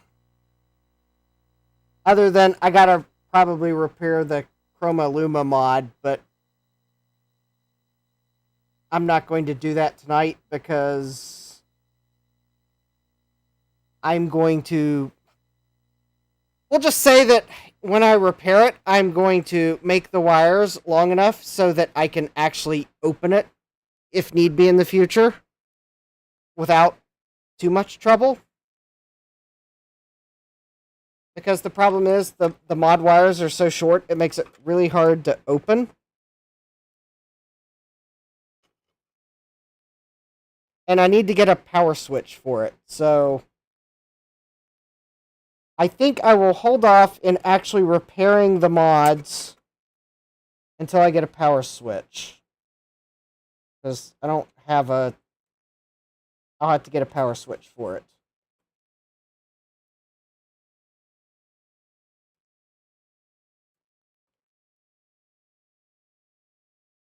Anyways, yeah, it looks like it was like a Chroma Luma audio mod here. No telling what these switches were for, because... There's nothing in here they go to. Gupom thinks it might have been a multi-cartridge expansion switcher.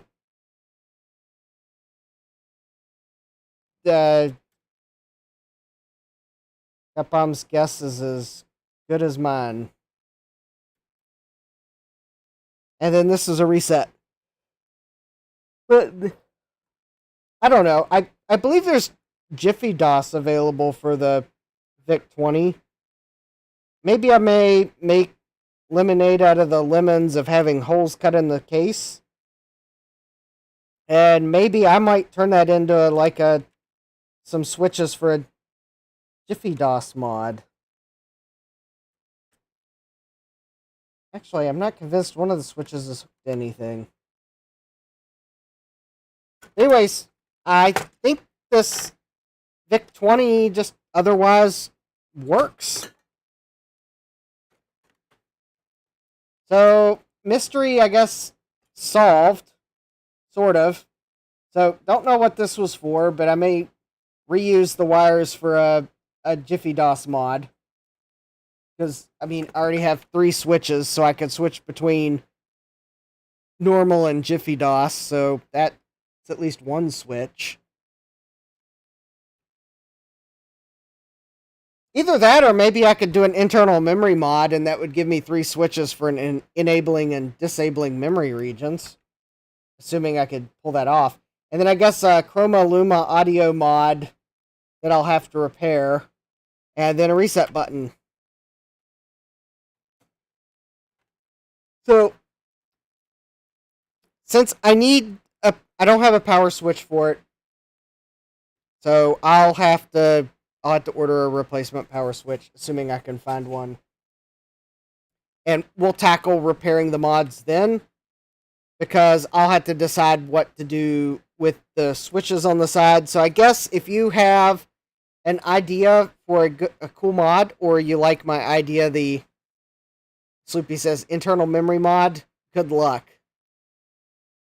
I mean, I could be convinced to do a Jiffy DOS mod. I think I know where to go to buy some Jiffy DOS mod stuff. Might be this little website called goforretro.com. Nudge, nudge, wink, wink.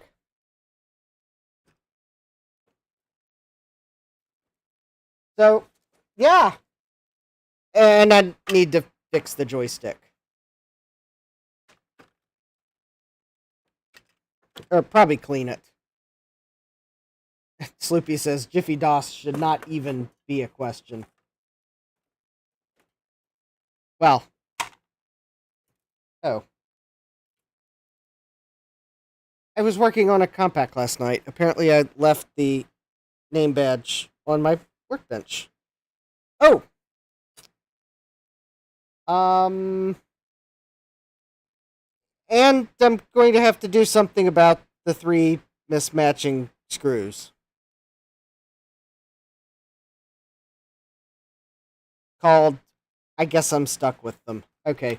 Because there are 3 mismatching screws on this VIC-20. Which means the screw holes are carved for the mismatched screws. I'm going to do the following so that I can put it back together without making any more of a mess. But I am going to tape this screw over here, because that's the one that came out of that side. And I am going to tape this screw over here, because that's the screw that came out of that side. And then it probably doesn't matter where I tape this screw, but I should probably tape it here, because that's the screw that came out of there. And for those of you that didn't see me remove them, yes, those were 3 entirely separate, different screws. In other words, someone screwed up putting this thing back together at one point. So, alright, so thanks, Sean, Action Retro Sean, for the $5 VIC-20. It works, and $5 is a bargain for one of these. It sure kind of softens the blow of overpriced Commodores from eBay. Alright, so I guess it is 10 till 11, so we got time to look at something else. So let me go grab the Commodore 128, because last time I had it on the bench, I didn't have a screwdriver to open it up. I have the screwdriver to open it up tonight. I didn't find the one I was looking for the other night, but I found one that will work. So let me go grab that.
All right, so I have the Commodore 128. I do know that I need some replacement parts for the keyboard. Mainly 2 keycaps and 3 stems and 3 springs. The keycap that's not here is somewhere where I won't lose it. I don't remember. I don't remember which of these 2 arrow keys it is because reasons. Anyways, this Commodore always boots into C64 mode, except for the one time that I actually got it to go into 128 mode.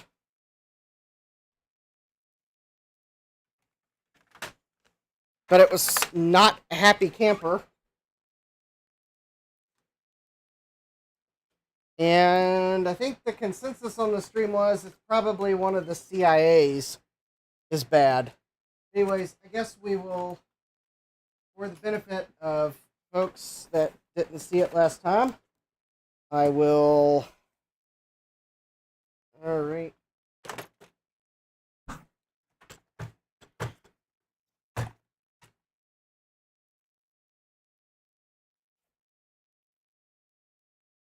Fortunately, the power switch on this 128 works, so I won't need to do any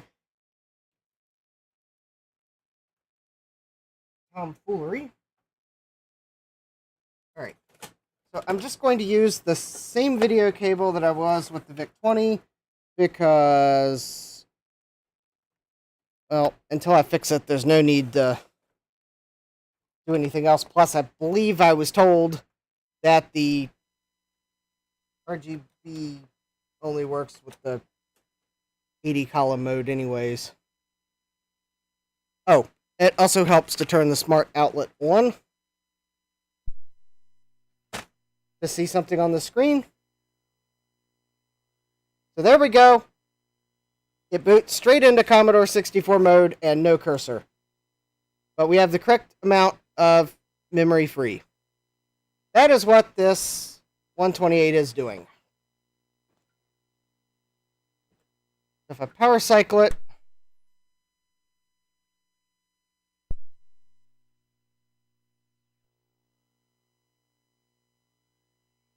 alright, same deal.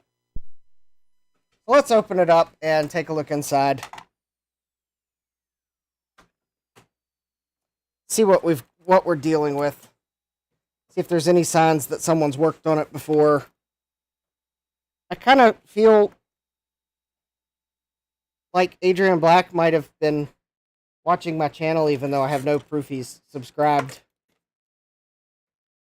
Because he worked on Oh, is this the wrong? This is the wrong set. Ah, this is a Phillips 2. I need a Phillips 1. Great. Well,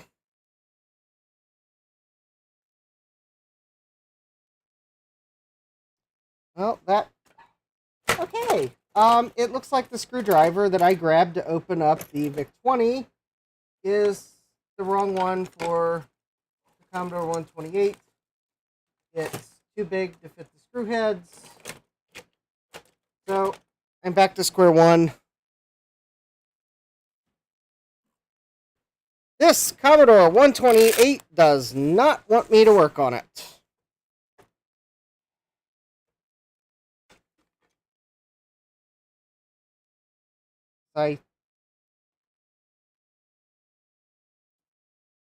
As I suspect these bits are... they're not long enough. Okay, so this is not going to work. That will not fit. Soupy says $20, says it has MTD RAMs. Well, that is going to... first of all, no bet. Absolutely no bet there. I did see Adrian's latest video. I was cringing when he did the repair.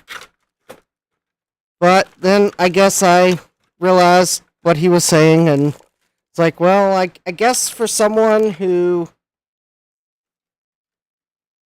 has limited tools or doesn't want to do any more rework than necessary for fear of damaging the board, okay, I guess I can see the repair method.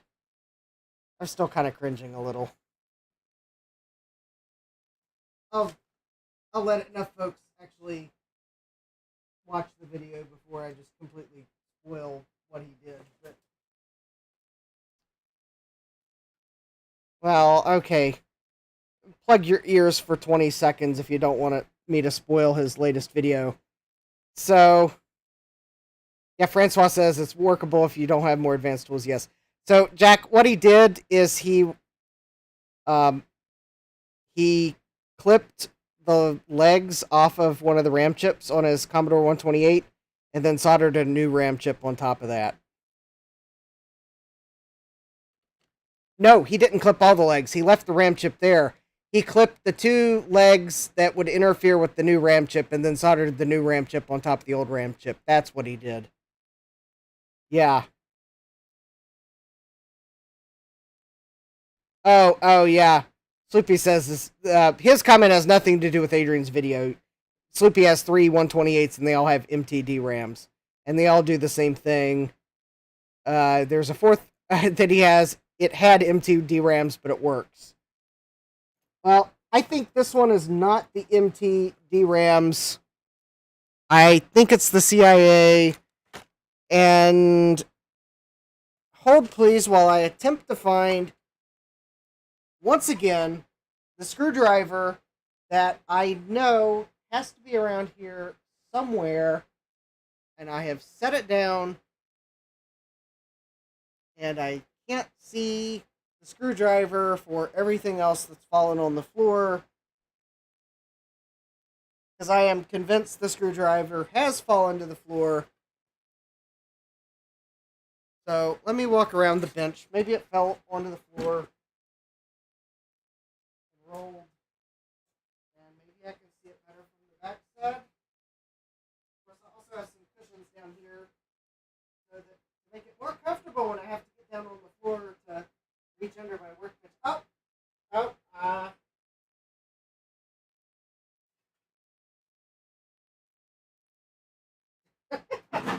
Nope, that's not the screwdriver. False alarm. I thought I'd found it. That was a false alarm.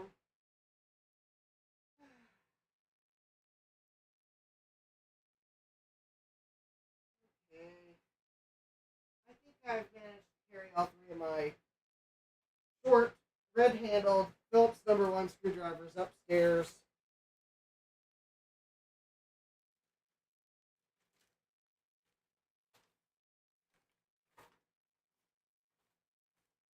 then have promptly misplaced them all.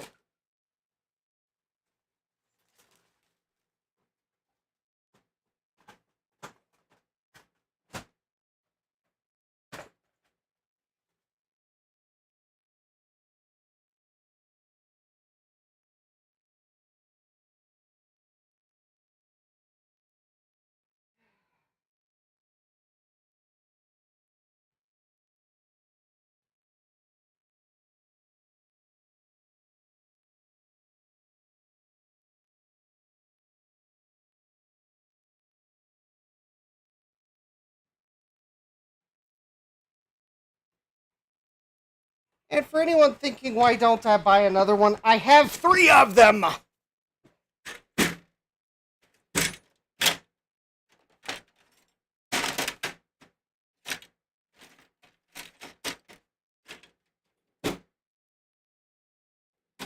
Which is why I have not bought a 4th one.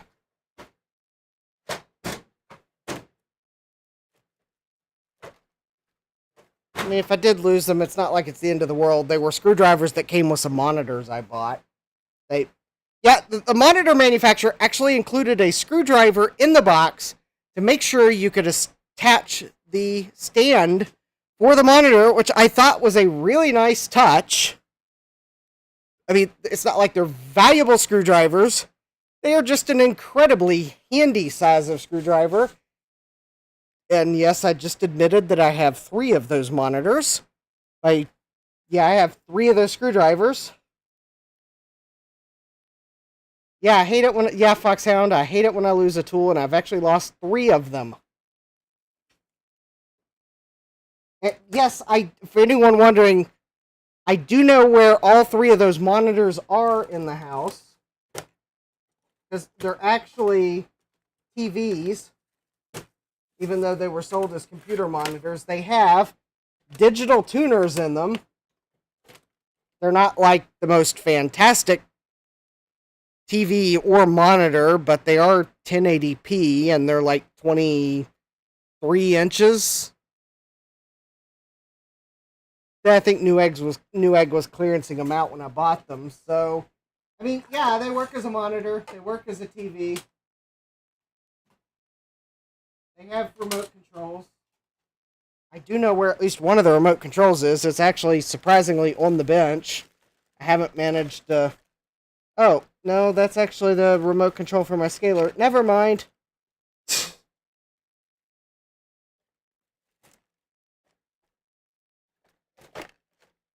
Okay, I have stuck the screwdriver in a box somewhere and then forgotten what box that's... Jeremy says, come on, Justin, you need at least 17 of them. You know, I am quite honestly convinced that probably this conversation is going to lead my dad to mention to my mom to grab a screwdriver from my grandparents' house next time she's up there. And next time I see them, I'm going to get a box of screwdrivers. So, Dad, if you do that, it's Phillips number 1. Thank you.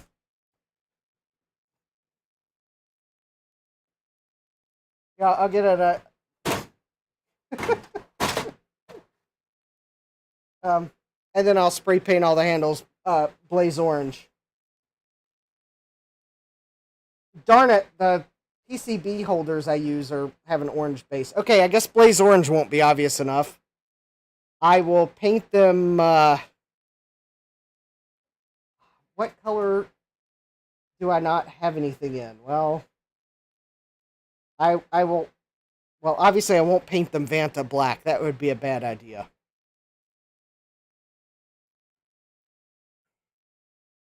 Now, I'm finding this quite annoying.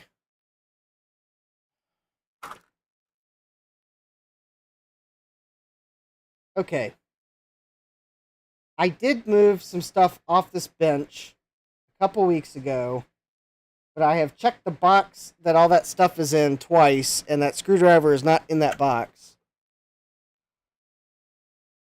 Honestly, I've probably stuck the screwdriver in a box somewhere, and then moved the box. Jeremy says neon green.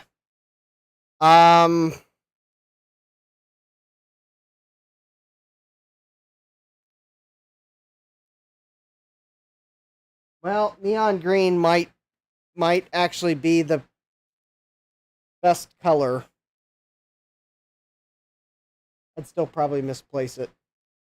It'd just be a waste of a can of spray paint. All right, I'm trying to look to see if I see a red-handled object that is out of position. Because it is probably actually sitting in a computer. As odd as that sounds, it is probably sitting in a computer because I probably have it in a computer that's disassembled to keep two things apart that I don't want to come into contact with each other or something silly like that. And in like 2 weeks, I'll have a live stream where I work on a computer. I will pull the motherboard out and I will be like, oh, that's where that screwdriver's been the whole time. That is exactly what's going to happen almost.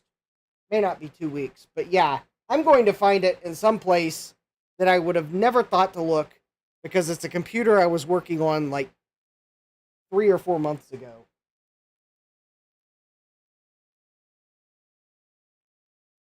Francois says, dessert, mango ice cream with coconut Alpro.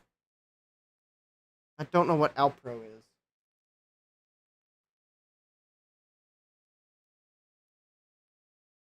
I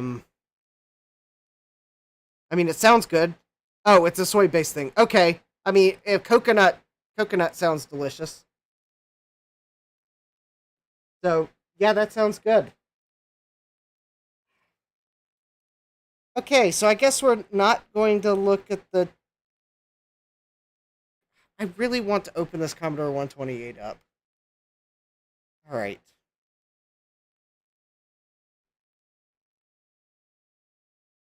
I'm trying to think if I have a Phillips #1 screwdriver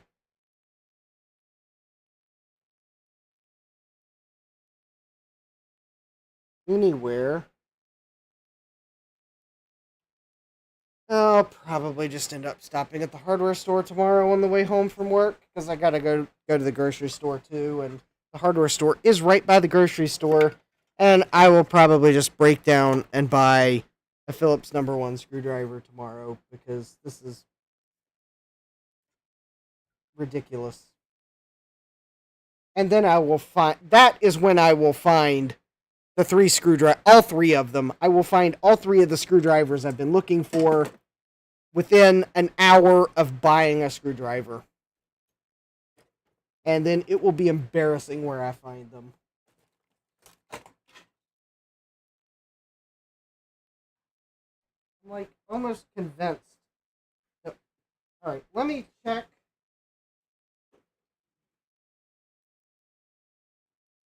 I mean, I am almost sure that one of them has probably fallen off this workbench and is probably right beside me.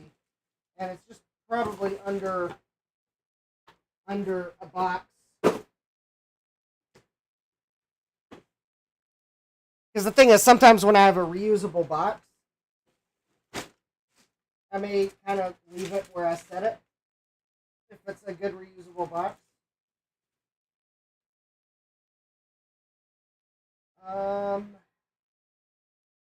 No.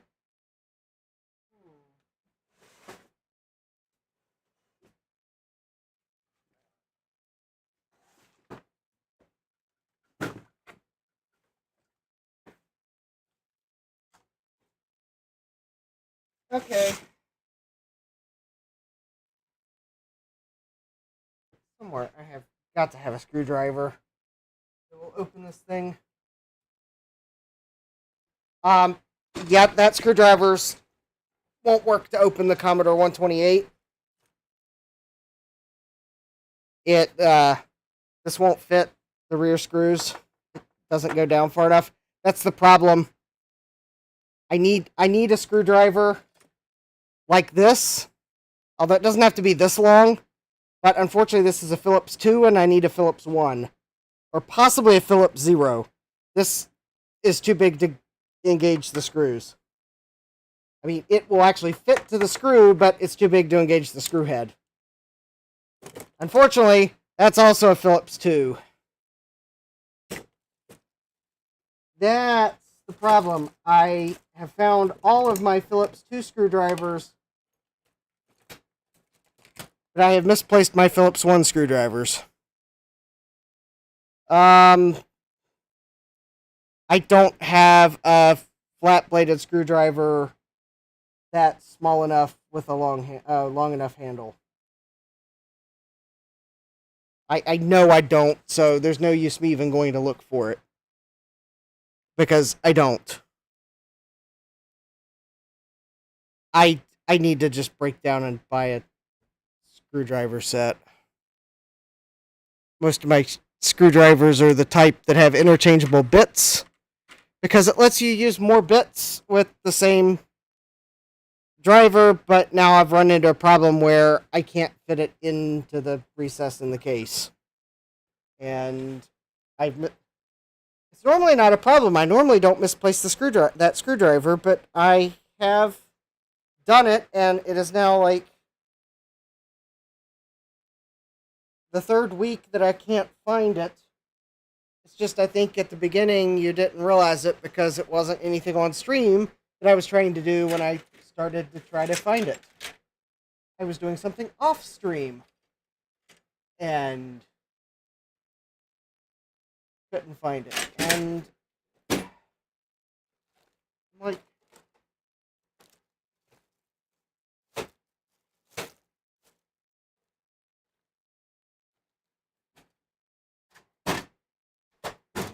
all right,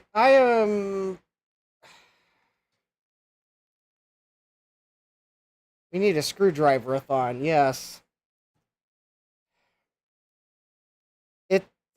I'll pick a screwdriver up on the way home from work tomorrow, but longer term, I need to buy a screwdriver set. The other problem is I am maybe somewhat of a tool snob, and if I'm going to buy a screwdriver set, I want to buy a nice one, because it'll last longer. Or at least that's kind of maybe what my brain tells me is like. So if I buy a little screwdriver set, I'd like to buy one from somewhere like VIA, which makes decent tools that aren't super expensive, but they're not super cheap. After all, my chip lifter, it still looks pretty good, even though I've used it for prying more than chips.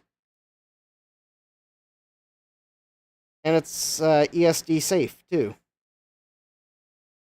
Or at least I think that's what that mark is indicating. No, unfortunately, that will not take the screws out of this Commodore 128. I don't know. I give up. I don't know what I did with it. The Commodore 128 is just going to have to stay a mystery even more, because I don't know. I don't know what I did with it. It has been driving me nuts that I have misplaced the screwdriver that I normally keep on my workbench, but I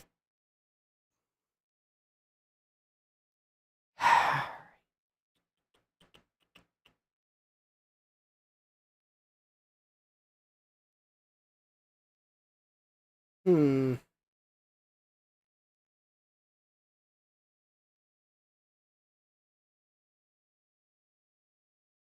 Jeremy says if you can find old Craftsman screwdrivers, buy them.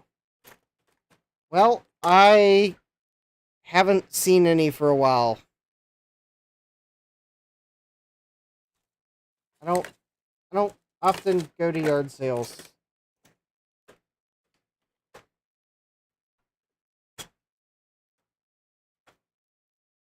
All right.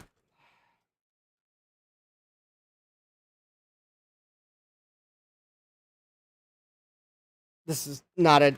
I mean, there are yard sales in this part of the state, but they're not like. This isn't like the best part of the state for going yard sailing.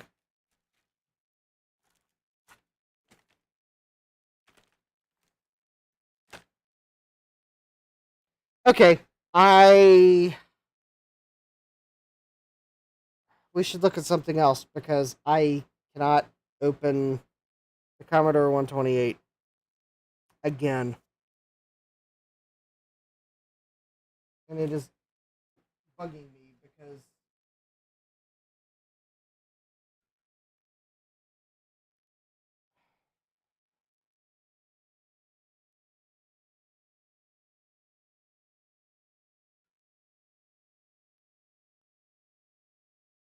okay. I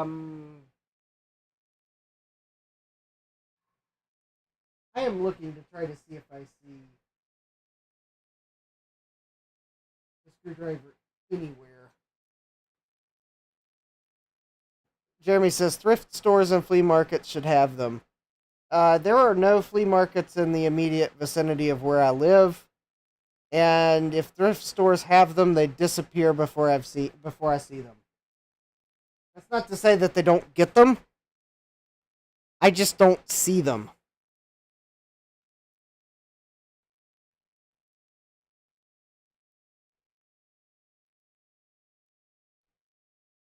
Because it's probably a certainty they get them. It's just they're picked. I can't go to thrift shops all day to wait for them to be set out.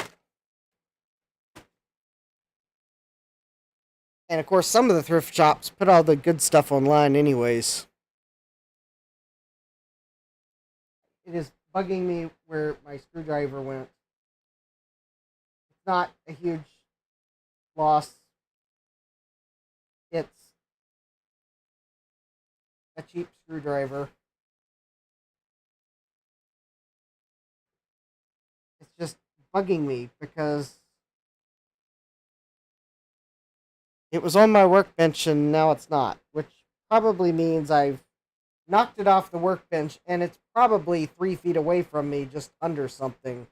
I probably knocked it off the workbench in a creative way. Okay, let me see. I was hoping the VIC-20 would keep us occupied longer, a little longer. I mean, I guess I could,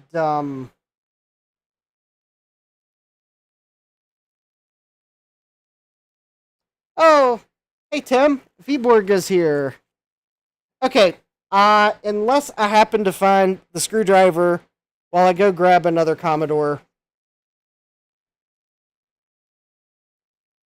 Unless we want to do,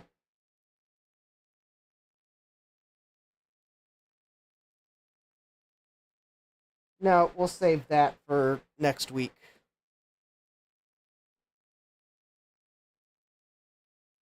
I was going to say we could do Wheel of Regrets for something I didn't show on Tuesday, but I'll save it for next week. It's not that exciting of an item. The seller packaged it right.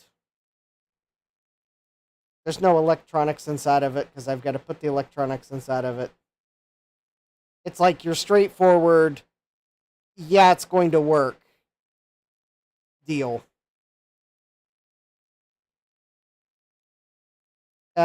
Jeremy says, if I see Bill Hurd again, I'll ask him what screwdriver he used or uses for the C128. I mean, I think I know what he probably uses, and I have one somewhere. Beats me what I did with it. It's been missing for like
Yeah, I just realized why my NES is not fully back together. I couldn't find the screwdriver to put it back together. Okay, so this is the VIC-20 that started it off on the channel. This is the boxed VIC-20 that I bought on eBay. And it had a bad SRAM.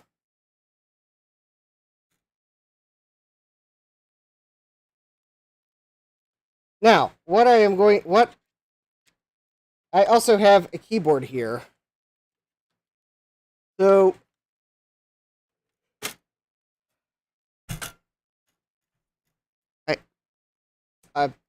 it's also missing a few screws on the inside. So, the reason why I have this out is because I'm going to remove its keyboard.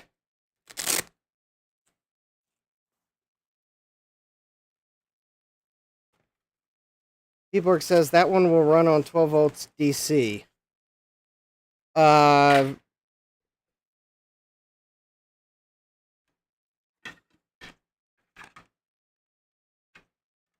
I have 4 VIC-20s.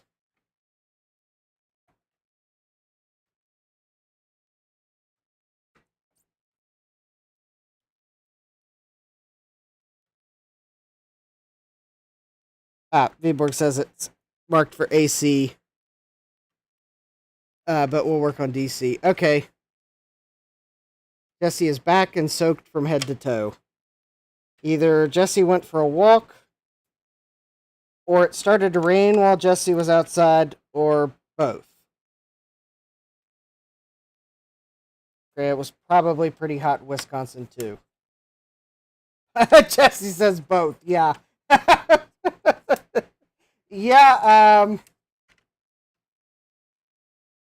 I had a feeling, because I think they were hit 102 there today. Wow. I mean, we were under an excessive heat warning, but it didn't get that hot here today. Although, I think it might be getting just a little bit warmer tomorrow. Jeremy says, I have 2, both in pieces. Alright, well, this is the VIC-20, the first one I bought. And the reason why I'm removing the keyboard is because there is absolutely nothing wrong with this keyboard.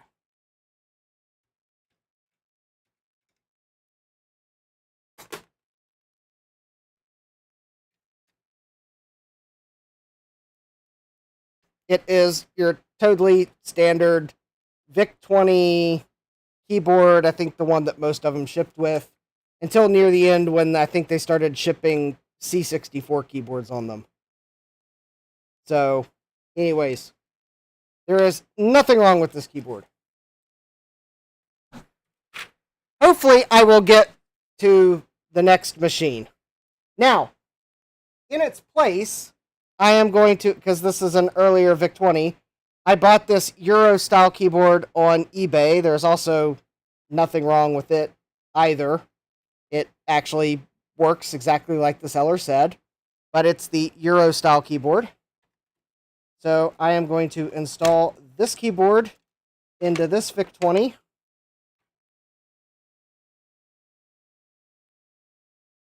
And then we'll get to the next VIC-20, because it shouldn't take me that long to put the screws back in. And because these are going in plastic, always turn them backwards until they engage with their threads. And then screw them in. And I'm going to loosely put them all in, and then I will tighten them.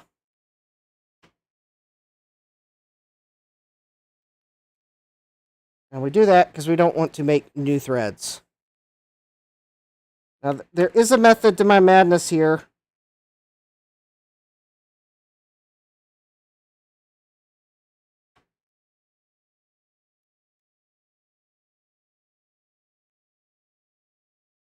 For anyone's wondering, why I would buy a new keyboard to replace a perfectly working one.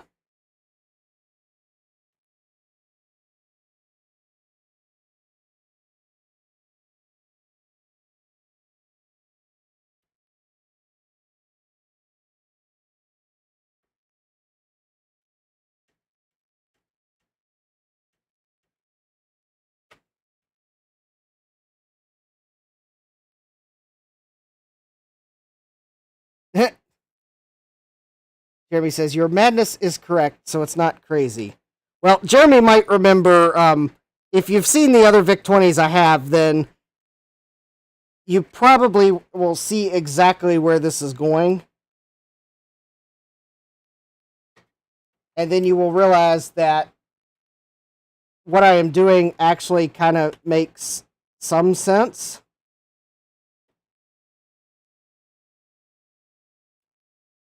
Plus, I think the Euro style keyboard looks cool.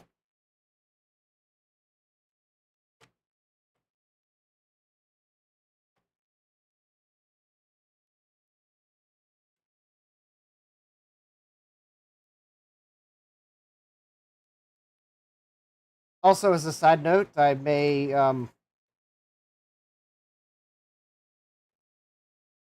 have some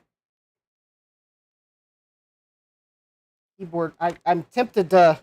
I've got some keyboard parts to sell. I'm tempted to put them on my coffee store so that I don't have to give eBay tons of fees.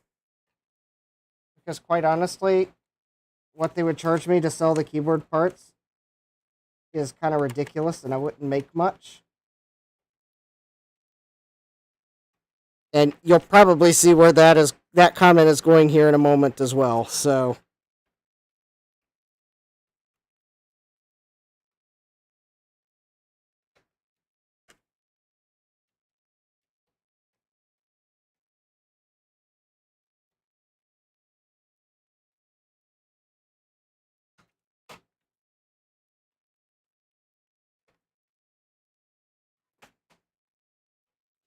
all right, and there we go.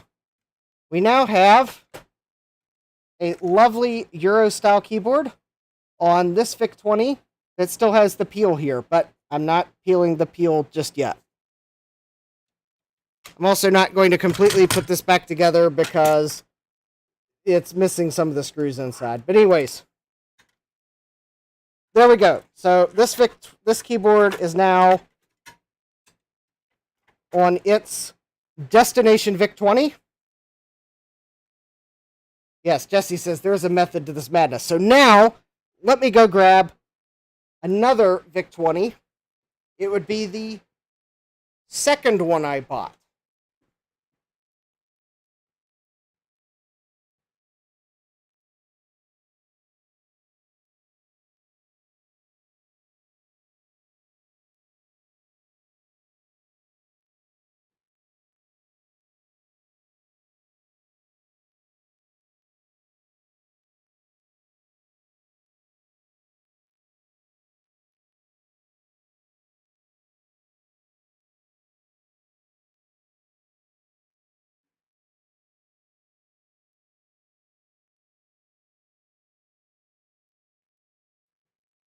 So, this second VIC-20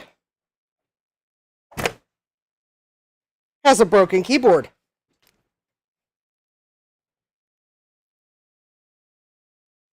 And now, you see exactly why I put the Euro style keyboard on that VIC-20, because this is one of the later VIC-20s. It's actually one that looks like it may have shipped with a Commodore 64 keyboard, but it's also possible someone put this in to replace a previous bad keyboard. But anyways, I am now that I have a spare keyboard that has all the keys on it,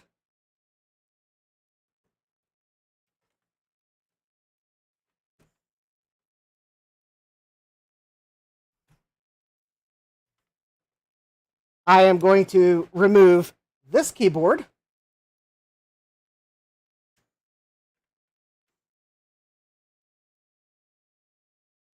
Jeremy says, somehow I think that I'm missing the screws for my VIC-20. Well, that first VIC-20, the screws were missing, so someone had been in it before.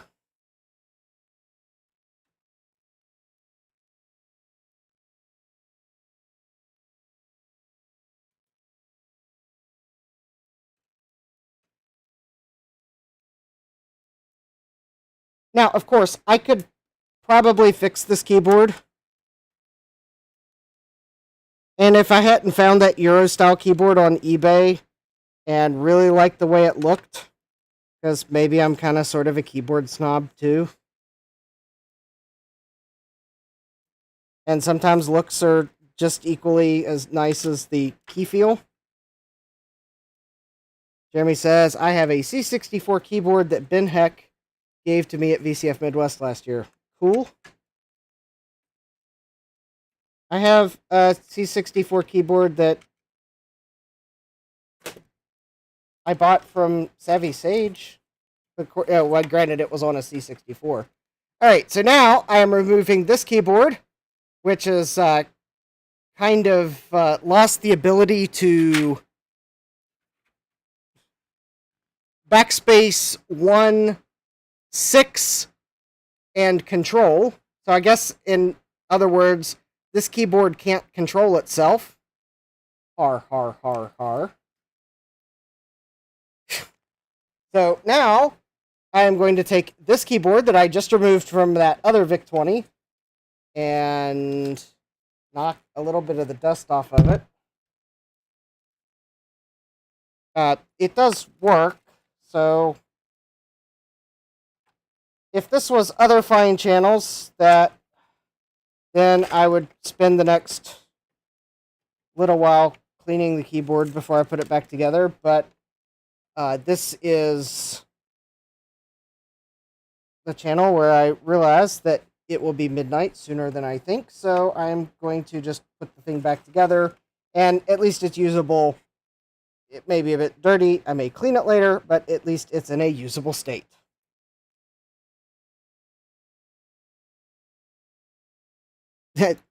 Jesse says, there is no escape.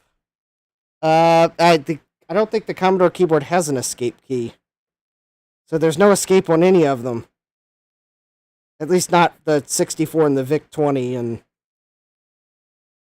the Commodore 128, I think, does have an escape key.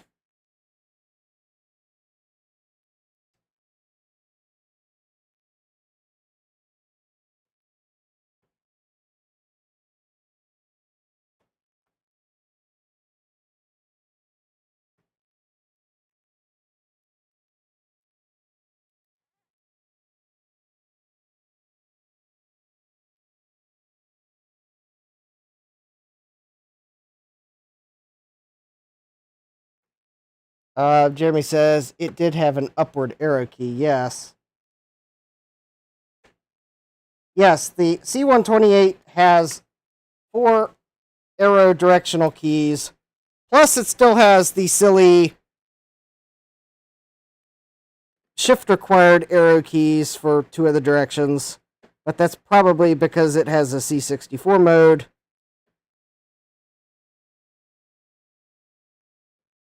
Why do I get the impression that maybe the separate arrow keys may not work in C64 mode? Oh, would Commodore do such a thing like that?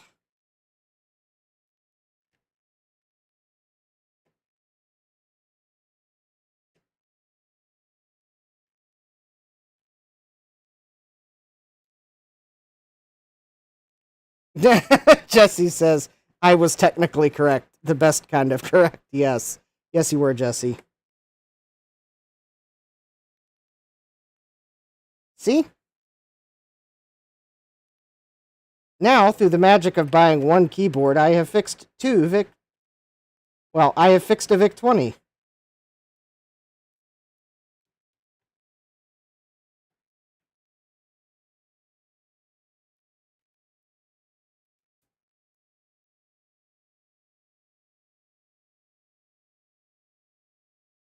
And also, I do have a C64 that has some keys that aren't working, so it's possible that keyboard that I just removed from this VIC-20 May actually go to also help fix my Commodore 64.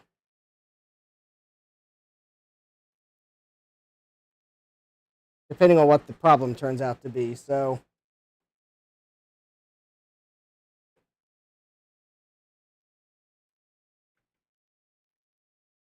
Alright, so let's, we'll start from the middle this time, for no reason.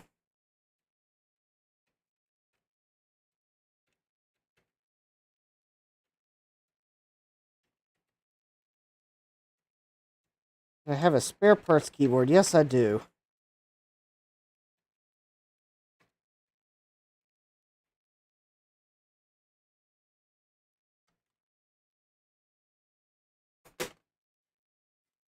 All right. Wow, look at this. This Commodore already feels like it's worth $1 million more than it did.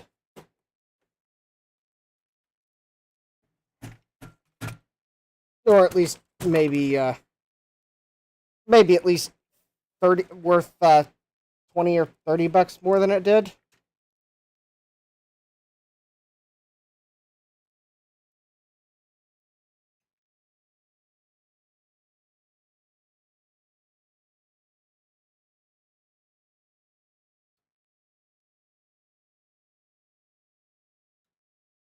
All right, we'll just plug that in so that I don't pinch the cable. But there we go. That VIC-20 looks so much better. $1 million in 2040, Sloopy says. Yeah, something like that. So we went from this to this. I mean, this looks so much more like a VIC-20 with the orangey brown keys. They're tan. I think they're tan, although some people think they're kind of orangish. Before, after. Before, after. You can do your own Premiere Pro effects or Photoshop effects to put the keyboard in its old keyboard in its place for the before after. So there we go. There were two quick VIC-20 keyboard swaps. So I think I'm going to go grab one more VIC-20 here, and we'll at least start to look at what its problem is. Can't open the Commodore 128, but at least I want to open one more.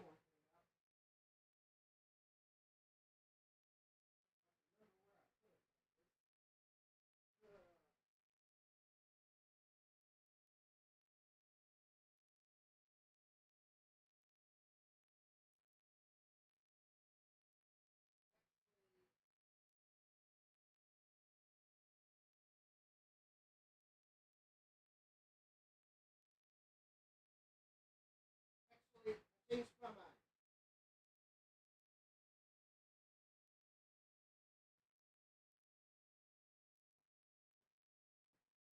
I was going to pull the Pet Keys VIC-20 on the bench, but I've changed my mind.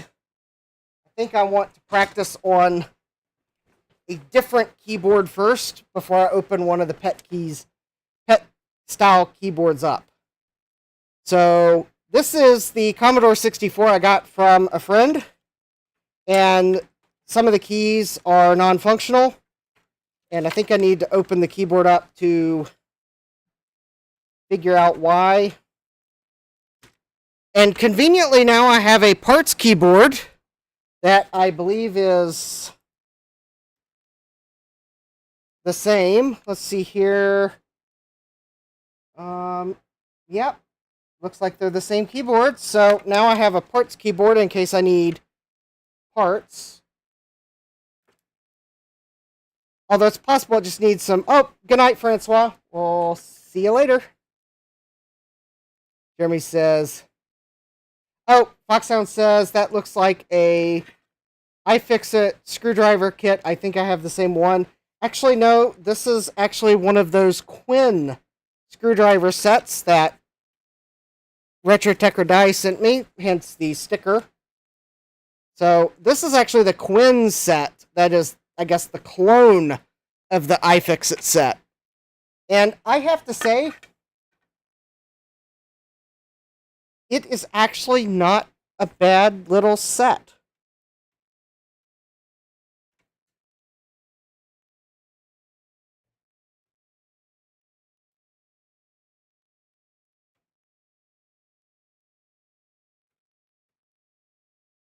Jeremy's saying, $1 billion Rwanda dollars for a simple loaf of bread. Well, I guess in that case, this would be like a $100 billion VIC-20.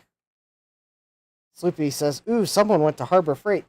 Yes, Mike did for me, because my Harbor Freight, at least last time I was in there, still had not restocked these sets because they're still showing 4 in inventory and none on the shelf. At least last time I checked and looked.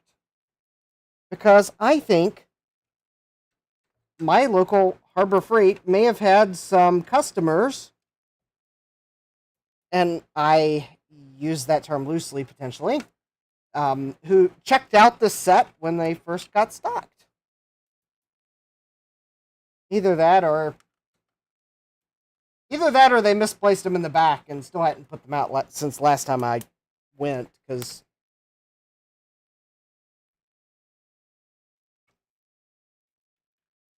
oh, Sloopy says,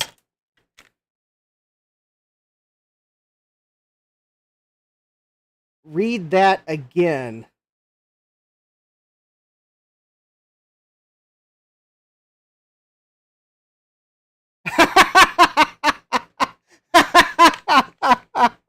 And then Sloopy realized that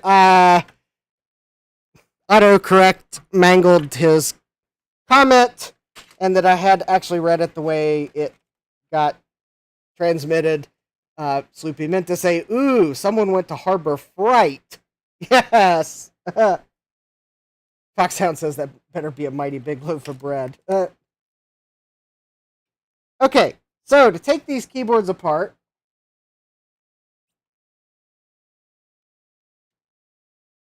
we get the privilege of removing 1, 2, 3, 4, 5, 6, 7, 8, 9, 10, 11, 12, 13, 14, 15, 16, 17, 18, 19, 20, 21, 22, 23 screws, plus desolder the shift lock. Got it? Good. And that's assuming I didn't miscount screws.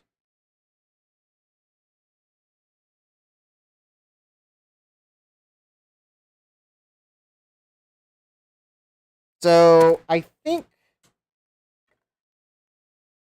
I'm just going to use the tried and true method of heat the solder up and pull the lead out.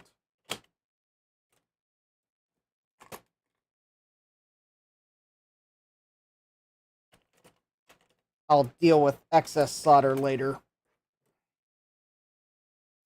All right.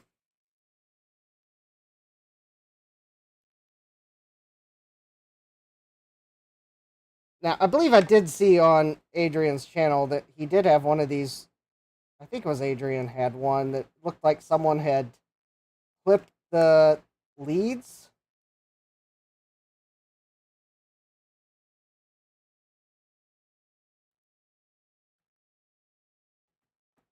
There we go. And that's all we need to do there.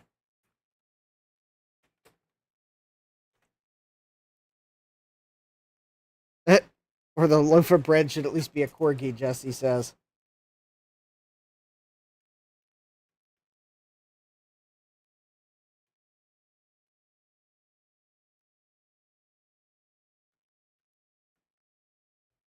Yes, I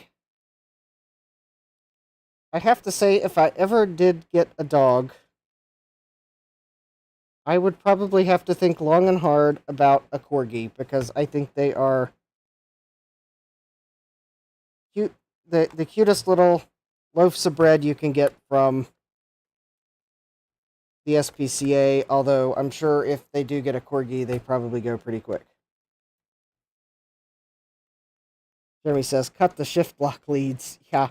I think he was working on a Commodore recently that someone had cut the leads instead of desoldering them. Kaplam says, Corgi is Bianca's favorite dog. Aww. Well, you can let Bianca know that I approve.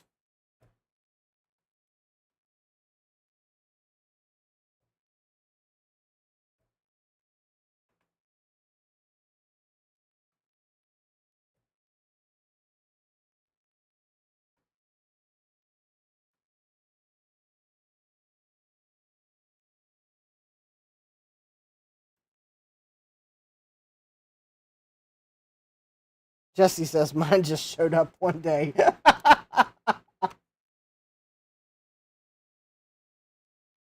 Well, usually when things just show up at my house, it's the neighborhood stray that hasn't warmed up to me yet. Or the deer that haven't warmed up to me yet, and I'm totally fine with that.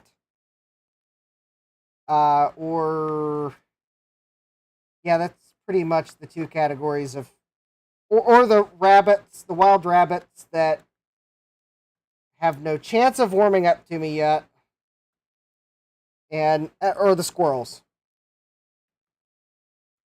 that haven't warmed up to me yet. That's pretty much. Jeremy says I have mutts. Foxhound says I'm German Shepherd. I'm a German Shepherd person or Bloodhound. Ah.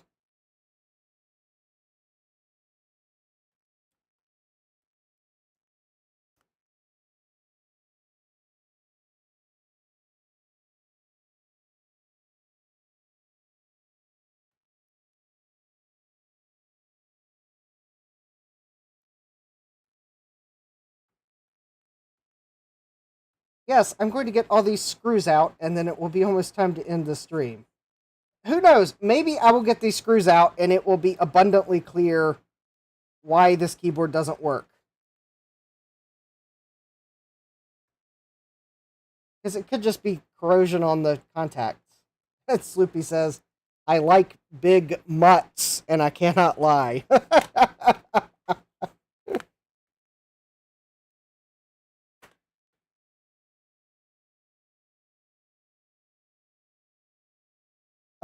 Okay. I guess at first glance,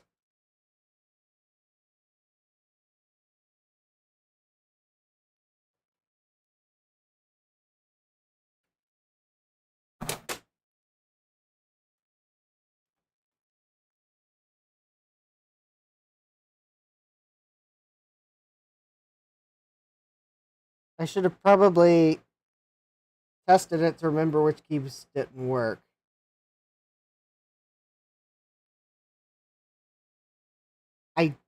Okay, I don't see any broken traces. I mean, I do see a few spots inside, and I don't know if that's maybe where some liquid has gotten inside or water. So I guess, or if that's just maybe where the key parts have touched the board repeatedly. So I guess I will just give this a good clean with isopropyl alcohol. But I guess I probably will just very carefully clean these conductive pads with, I believe someone said you can kind of gently clean them with printer paper, which I conveniently don't have down here right now, so I guess we'll probably pick up on the keyboard repair at some point. So hopefully this keyboard, with a little bit of maybe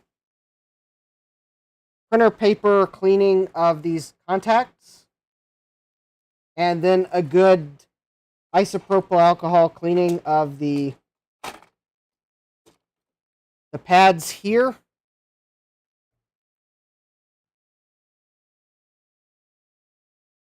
Yeah, I do see some spots on some of the gold contacts. And I don't know if that's just where the contacts have touched the keyboard, or if that's actually some mild corrosion on some of them. Jeremy says any real contamination can be cleaned with a pink eraser on the PCB. Well, I'm pretty much out of pink eraser at this point, so I'll have to go get more erasers. I used the last of this eraser cleaning the sticker remains off a compact Presario last night. Probably not going to do a video on that Presario I was working on last night because it's kind of a bit newer than I normally feature on the channel. It just was... So Jeremy had given me a compact in a compact Presario case. It's the motherboard that got destroyed in the ultrasonic cleaner. But its front panel, the doors actually closed for the optical drives because the springs were still there. I had been given a compact Presario in the same case that my uncle had, but the springs on the optical drive doors were lost because the clips were broken. So I took the front panel off the case Jeremy gave me, cleaned it, and last night I finally bothered to put the front panel back together with the springs, and so now, well, my fan's sitting on the case again, but I now have the one panel. And Jeremy might remember there was like a piece missing on the front panel of the case he gave me. Well, I took that piece off the other case, so I now have a compact Presario with an intact front panel and both optical drive doors close, but it's like a way newer computer than I normally feature, but it's a neat little computer. So, I mean, I may do a video on it sometime, but it's like, wasn't anything I was going to work on in a live stream. So yeah, I took two and made one. So anyway, that's where that plastic piece had come from that was on my bench that said Compact Presario. That was the name badge for the computer that Jeremy had given. Well, Jeremy gave me a Desk Pro motherboard in a Presario case. That was the badge for the case that Jeremy gave me. I figured out how to remove it. So for the computer that I have, I put its original badge back on the faceplate. So that matches. So that's why I had a random piece there that said Compact Presario. But yeah, so I was going to put it back together. It's a neat computer. It's got RAM. It's got like ATI Express 200 graphics built in, but it's got a PCI Express slot. I think that S370 board is dead, Jeremy. I have no hopes for fixing it. If I do fix it, then I'll have to find a case for it. So, but yeah, I think both of those boards that went through the ultrasonic cleaner and got damaged. The IBM board I may be able to fix because I don't think there's any BGA parts on it. But I think I lifted pads removing the video chip thinking I could reflow it. So there would be pad repair, like really close together pad repair on it. That S370 board, I think the south bridge needs reballed. And that is not something I can do. I think the solder balls on the south bridge are corroded. And I do not have the first thing needed to do reballing. So it is, I think, effectively dead. I still have it somewhere, I believe. But I think the board is dead, short of reballing the south bridge. But then there's still the matter of there's a bunch of other stuff that's corroded on the board that might have to be replaced too. Yeah, DOS Dude 1 could reball it, but the question is it worth reballing? And at the moment, I think the answer is no. Sloopy, I have a hot air station, although it's crummy. I have a hot air station. I do not have solder balls. I do not have solder ball stencils. And I do not have the patience of dealing with solder balls. And I've never done it before. So, I don't have a stencil. And I definitely do not have the attention span or the patience needed to manually place solder balls onto a chip. That I do not have. I can tell you now. So, it might be repairable, but I can't. It is in my. That board is probably not in my repair pile. It is probably in my scrap pile because it needs more than I can give it. Sloopy says, "Don't need any of that stuff. Just some solder paste and flux." I still don't know that I have the patience to try to solder a south bridge. I've got enough other boards that are more repairable to fix first. I mean, it might be in my repair pile. I don't remember. Even if something's in my scrap pile, that doesn't necessarily mean that it's never going to get looked at. It's just I have a delineation of if it's something simple or simpler, it goes in the repair pile. The repair pile probably means it has like a few broken traces or like a chip or two that are known that need to be replaced or something like that. The scrap pile probably means that it is like it needs an expensive part that is not worth replacing, or it's like, or in the case of that board, it may be in the scrap pile because every single component or a significant majority of the components that I can see the legs of are corroded. Jeremy's telling me if the ultrasonic cleaner kills another board, scrap the ultrasonic cleaner. I will not do that, Jeremy. I will not scrap the ultrasonic cleaner. I will try to understand why it did it. Because my ultrasonic cleaner was like a $600 one to clean big boards. I guarantee you it is not the ultrasonic cleaner that did it. I have no reason to think that the ultrasonic cleaner is made out of a type of steel that would cause that. Yeah, the big ones aren't cheap, Jeremy. I have no reason to believe that it's not a stainless steel tank like they say, because I've drained it and looked in the tank, and it looks like it's stainless steel. Sloopy's asking, how did it kill the board? Well, Sloopy, let me see if I can find the board, because this is a time where I will have to do show and tell, because your guess is as good as mine, maybe better. Let me see if I can find one of the two boards it killed. I think one of them, at least one of them's in the scrap pile. The other one might be in the repair pile, and if it's in the repair pile, it's at the bottom, so I'm not going to get it. But one of the two is in the scrap pile. Let's see here. Compact desk. Oh, here it is. There's one. Oh, actually, there they both are.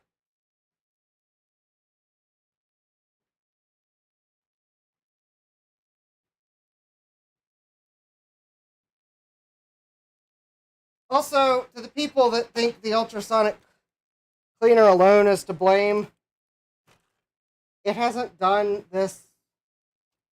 There's only been one board that I can recall that it did something even remotely close to this on.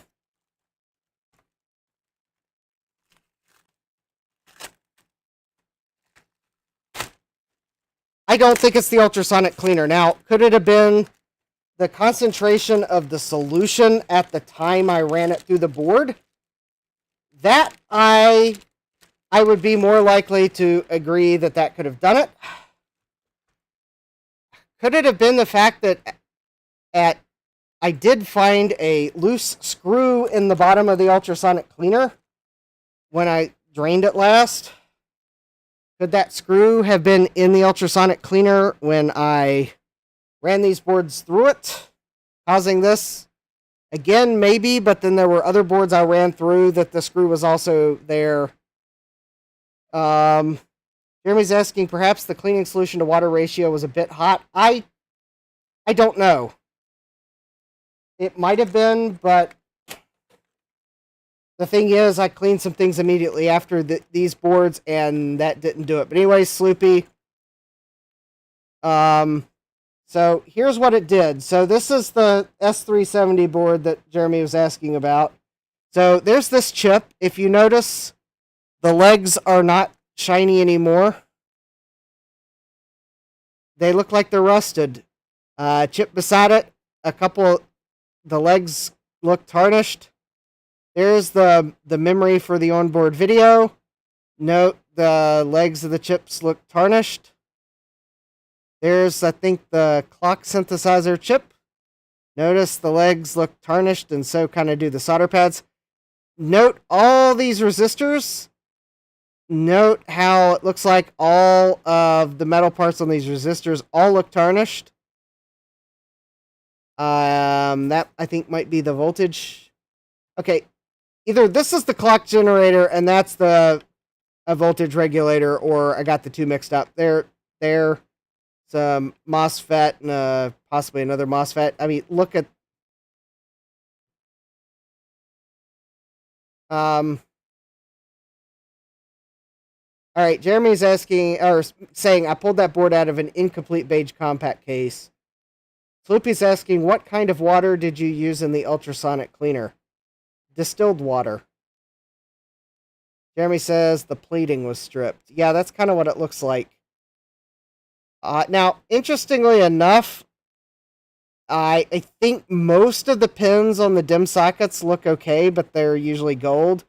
But it kind of even looks like a couple of the dim socket pins might have gotten stripped too. Now, interestingly enough, for as many that the plating got really stripped, there are some components that look like they're almost fine. Like that right there looks almost fine in comparison. Although in reality, I think most everything had its plating stripped. But I'm thinking the south bridge or the north bridge needs reballed because this board is like completely dead. There is no signs of life. It doesn't even start to post. So that's board number 1.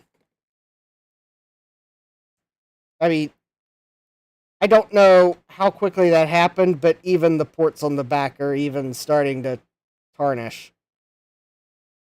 I don't think that happened right away, but yeah, it kind of looks like the plating got stripped. I didn't think the Elmatech A1 that I used could do something like that.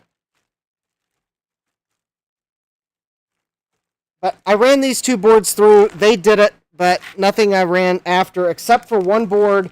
One part on one board started to look weird, but I haven't seen it. But I've changed the liquid since then. But here's the other board. Jeremy says it posted reliably when I let it go. Sad. I know, Jeremy. I'm sorry. The board, though, it posted reliably, but the board was dirty, and I thought ultrasonic cleaning would quickly remove all the dirt and make it look clean and shiny again. So here's the other board. So there's the multi-IO controller. The 72-pin memory sockets are kind of the tin plating. Interestingly enough, the gold pins on the IDE ports are all fine. The gold pins on the floppy connector are fine. And the pins on the power connector are mostly fine. They look a little tarnished. The gold pins are fine on this board, but all of the non-gold pins tarnished. There's the cache memory. Jeremy says this board supports 64 megabyte sims. Well, okay, that was my attempt at because the symptoms of this board were that there was graphics issues, but unfortunately I lifted a few pads trying to remove the graphics chip.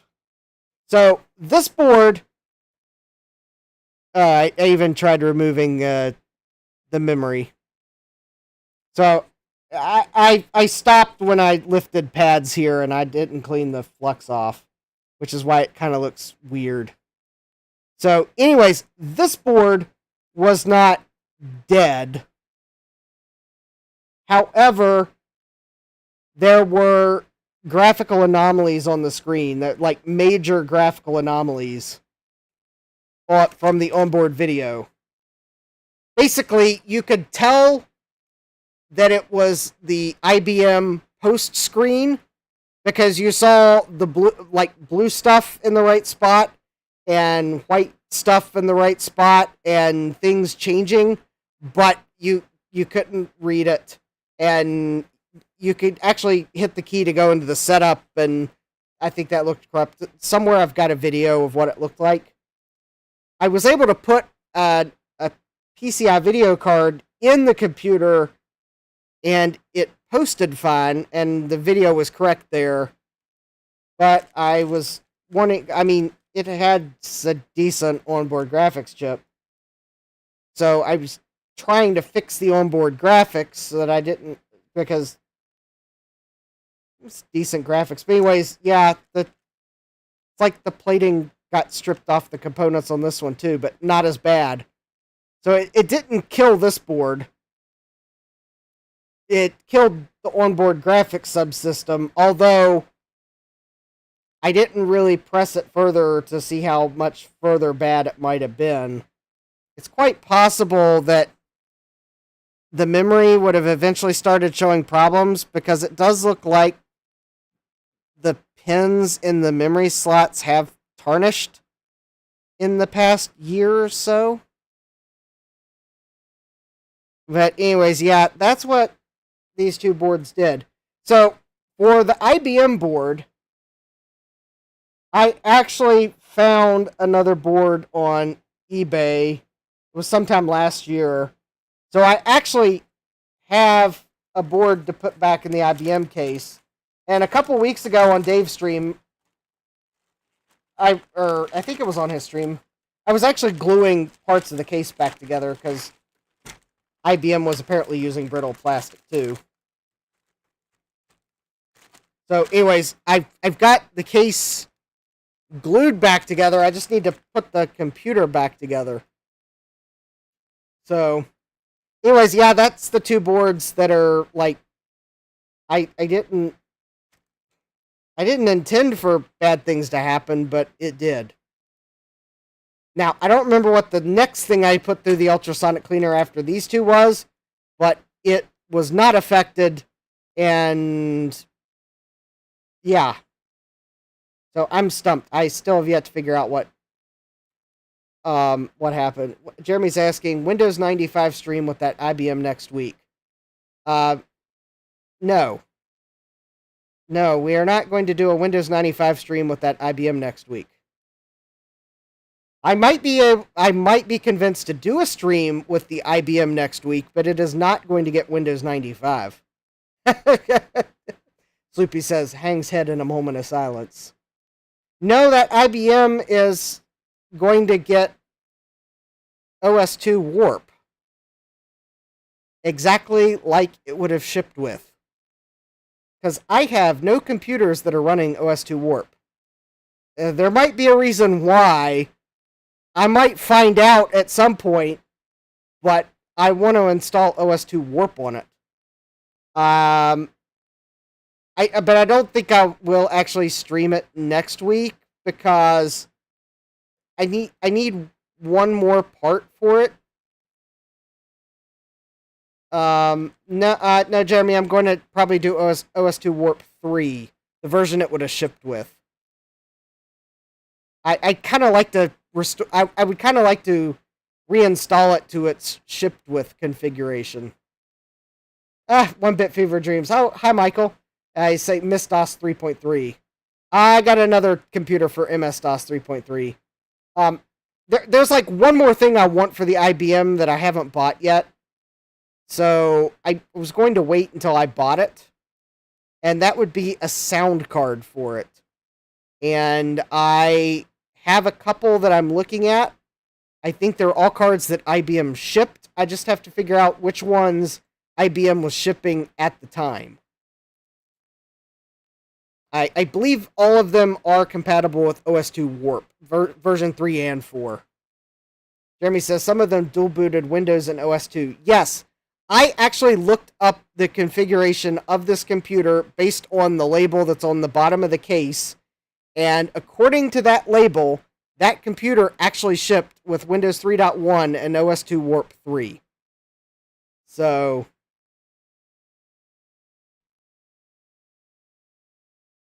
Sloopy's saying Pico Gus. IBM did not ship that computer with the Gravis Ultrasound. Also, I don't know if the Gravis Ultrasound has OS2 Warp drivers. I have another computer that's going to get a Pico Gus. Let's see, 1bit says, when I got my IBM 486DX266, the collector who sold it to me installed OS2 on it. I immediately removed it for MS-DOS 622. Yeah, I might figure out why OS2 Warp didn't take off. That's for sure. But yeah, I want to get one of the sound cards IBM would have shipped with it. Because I may not like it, but I was going to make it my OS2 Warp machine, only because it shipped with OS2 Warp. I could be convinced that maybe I should run OS2 Warp 4 as if someone upgraded it. 1bit saying microchannel Pico Gus.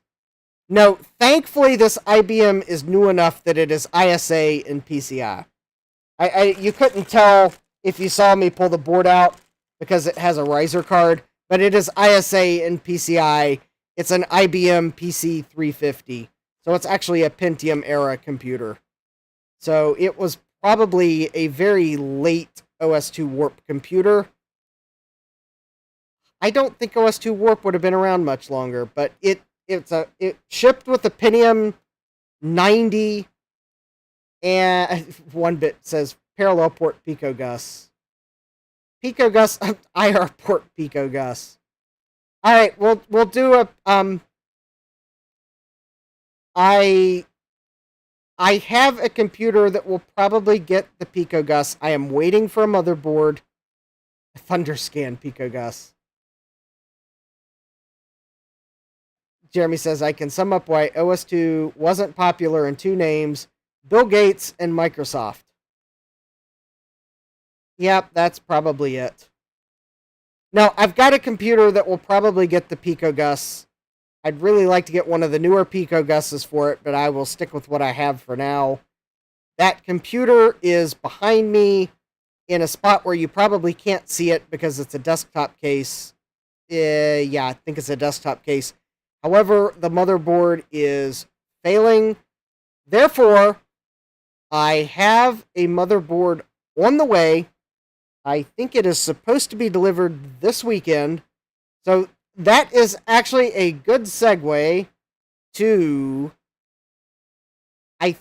because August is like back to school month. I was going to take a look at some of the PCs and Macs probably that we would have had back in the day when we went to school. So I know it might be kind of a hokey theme for the month, but in the effort of trying to fix some of the things I have, I'm going to work on probably some things that I have that need worked on. Now, will I ignore the Commodores? Probably not. Jack says, what kind of school? Like primary school, secondary school, high school? Kind of, I don't know, probably computers of the 80s and 90s. So, will I ignore the Commodores? Probably not. I'm sure the Commodores will come back out at some point because they were computers that we might have had in the school or at home while we went to school. But one of the computers I would like to look at, only because I recently bought another motherboard for it, Of course, from eBay, the place where I buy things I later regret, including the motherboard that's in it right now that is failing. And every time I try to power the computer up, it takes longer and longer to get the board to actually post. So that board is going in the scrap pile. It is not worth fixing because I'm going to spill the beans on which board I am replacing. Jeremy will not be surprised in the least, but it is a PC Chips board that is just had its last post attempt last time I tried to use it. So I have a board that I bought that should be here this weekend. So next week, possibly Tuesday, we will have Wheel of Regrets, and I will reveal the board, hopefully, knock on the bench, that I bought to maybe get that computer up and running more reliably. And I will tell you this, PC Chips did not make the motherboard, as far as I can tell. As far as I can tell, PC Chips didn't make it. PC Chips, yeah, is that the brand I'm trying to think of? Yeah, I think it is. Because there's also a chipset named PC Chips, but yeah, anyways, let's see here. Catch up on the, Jack says, break out your dot matrix printer. I might have to do that. That might be fun. Jeremy says, for me, the Mac LC2 and 3 would have been it in my early high school days. Otherwise, they were Dell 486s. Dave says, changing the subject, have you watched the Macintosh spoof video yet? No, I haven't, Dave. No spoilers. YouTube hasn't told me it's there yet. Granted, depending on when you uploaded it, if I was already streaming, I haven't seen it. So I'll have to watch that, checks time. I'll have to watch that later today, Dave. Jack says, my family's first Mac was an LC2, which we got when I was in 8th grade. I think the LCs will probably make an appearance. I mean, after all, there's been this LC, right there, that I'd like to finish putting together, and there's, another LC to my right that I'd like to finish putting together. Actually, there should be two LCs to my right that I'd like to finish putting both of them together. And, yeah. Oh, Dave says 8 hours ago. Well, Dave, I have to apologize. YouTube was being mean to me, or I just didn't see it. Because, granted, the amount of time I've had, given it's past midnight, the amount of time I had for YouTube yesterday was limited after I got home before I started streaming. So I'll check it out as soon as I can. In fact, I'll probably watch it when I'm done streaming, just because I probably won't be able to wait till later today. Jeremy says, I was using Apple IIe's and 2GS's in my 8th grade education. Alright, well, I mean, we'll look at some Apples, we'll look at some Macs, we'll look at some Commodores, we'll look at some PCs. Dave, YouTube notifications are broken sometimes. I have channels that I could care less about getting a notification, and I don't think I've set, I am probably on the default notification because I probably didn't realize I forgot to turn them off for certain channels. And I get notified when they upload, but then the channels that I set, I want all notifications, which I'm pretty sure your channel's one of them, I don't get notifications. So, riddle me this, YouTube. Fix your notifications. If I set that I want all notifications, I want all notifications. I don't want you to block all the notifications. I want all the notifications. Okay, now that I got that off my chest about notifications, yeah, don't forget to subscribe and turn on notifications, because if you set them to none, then you definitely won't get a notification, because YouTube hasn't broken that yet. But I can't guarantee that you will get a notification if you set them to, none or the default setting, because it's like the YouTube computer rolls a dice, and if it doesn't roll a 20, you don't get a notification. But Yeah, and don't forget to smash that like button, because that tells the YouTube algorithm you like my live streams. And now we'll, yeah, Sloopy says in sixth grade I used an Apple II Plus. Jeremy says, I got the notification, but I'm visiting family again. Dave's agreeing, yes, YouTube is goofy. Jeremy says, I used a TI-99 4A in 4th grade in 1990. Yeah, and that's my other complaint, Jack. I'm with you. The thing that drives me nuts is that YouTube doesn't show upcoming live streams prominently. Yes, I agree with that. They, like, bury... That's why I usually wait until week of to schedule the live streams, because it doesn't matter, but at least it might be a little closer up someone's feed.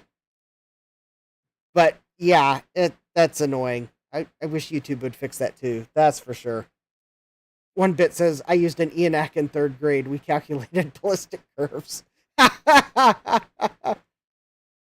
Ooh, an ENAC, yeah.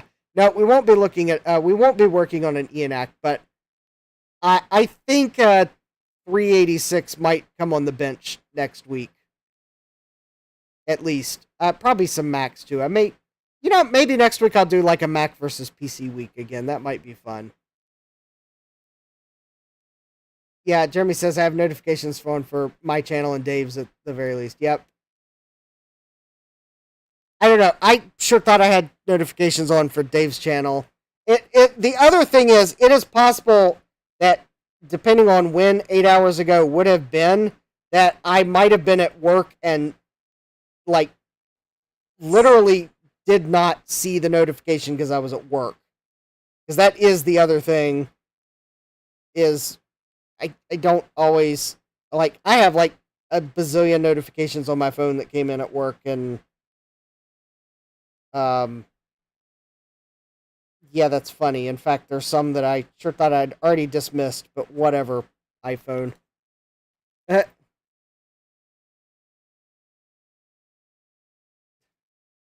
One bit says, ENAC portable weighed 800 kilograms. Wow. Jack's saying there was a portable version. Sloopy says, I used a 2 Plus because the 2E and Mac were not released yet. One bit says to Jack, portable by Planet Earth. Jack says, I guess portable is a relative term. Yes. So anyways, I did some things to my Apple II Plus the other day, but I recorded the footage. I did it because I had to do something to it real quick. At some point, I'll release a video on it. But anyways, I think with that, because it's like getting late and I do have to work tomorrow, I think now's about the time to end the stream. Because if I don't, you all could keep me yakking for another 2 hours, and then I will be really tired tomorrow. And that doesn't lead for a good Friday at work when you're tired, because then the day just drags on. So anyways, I'd like to thank you all for joining me. Thanks for hanging out, being cool in the chat.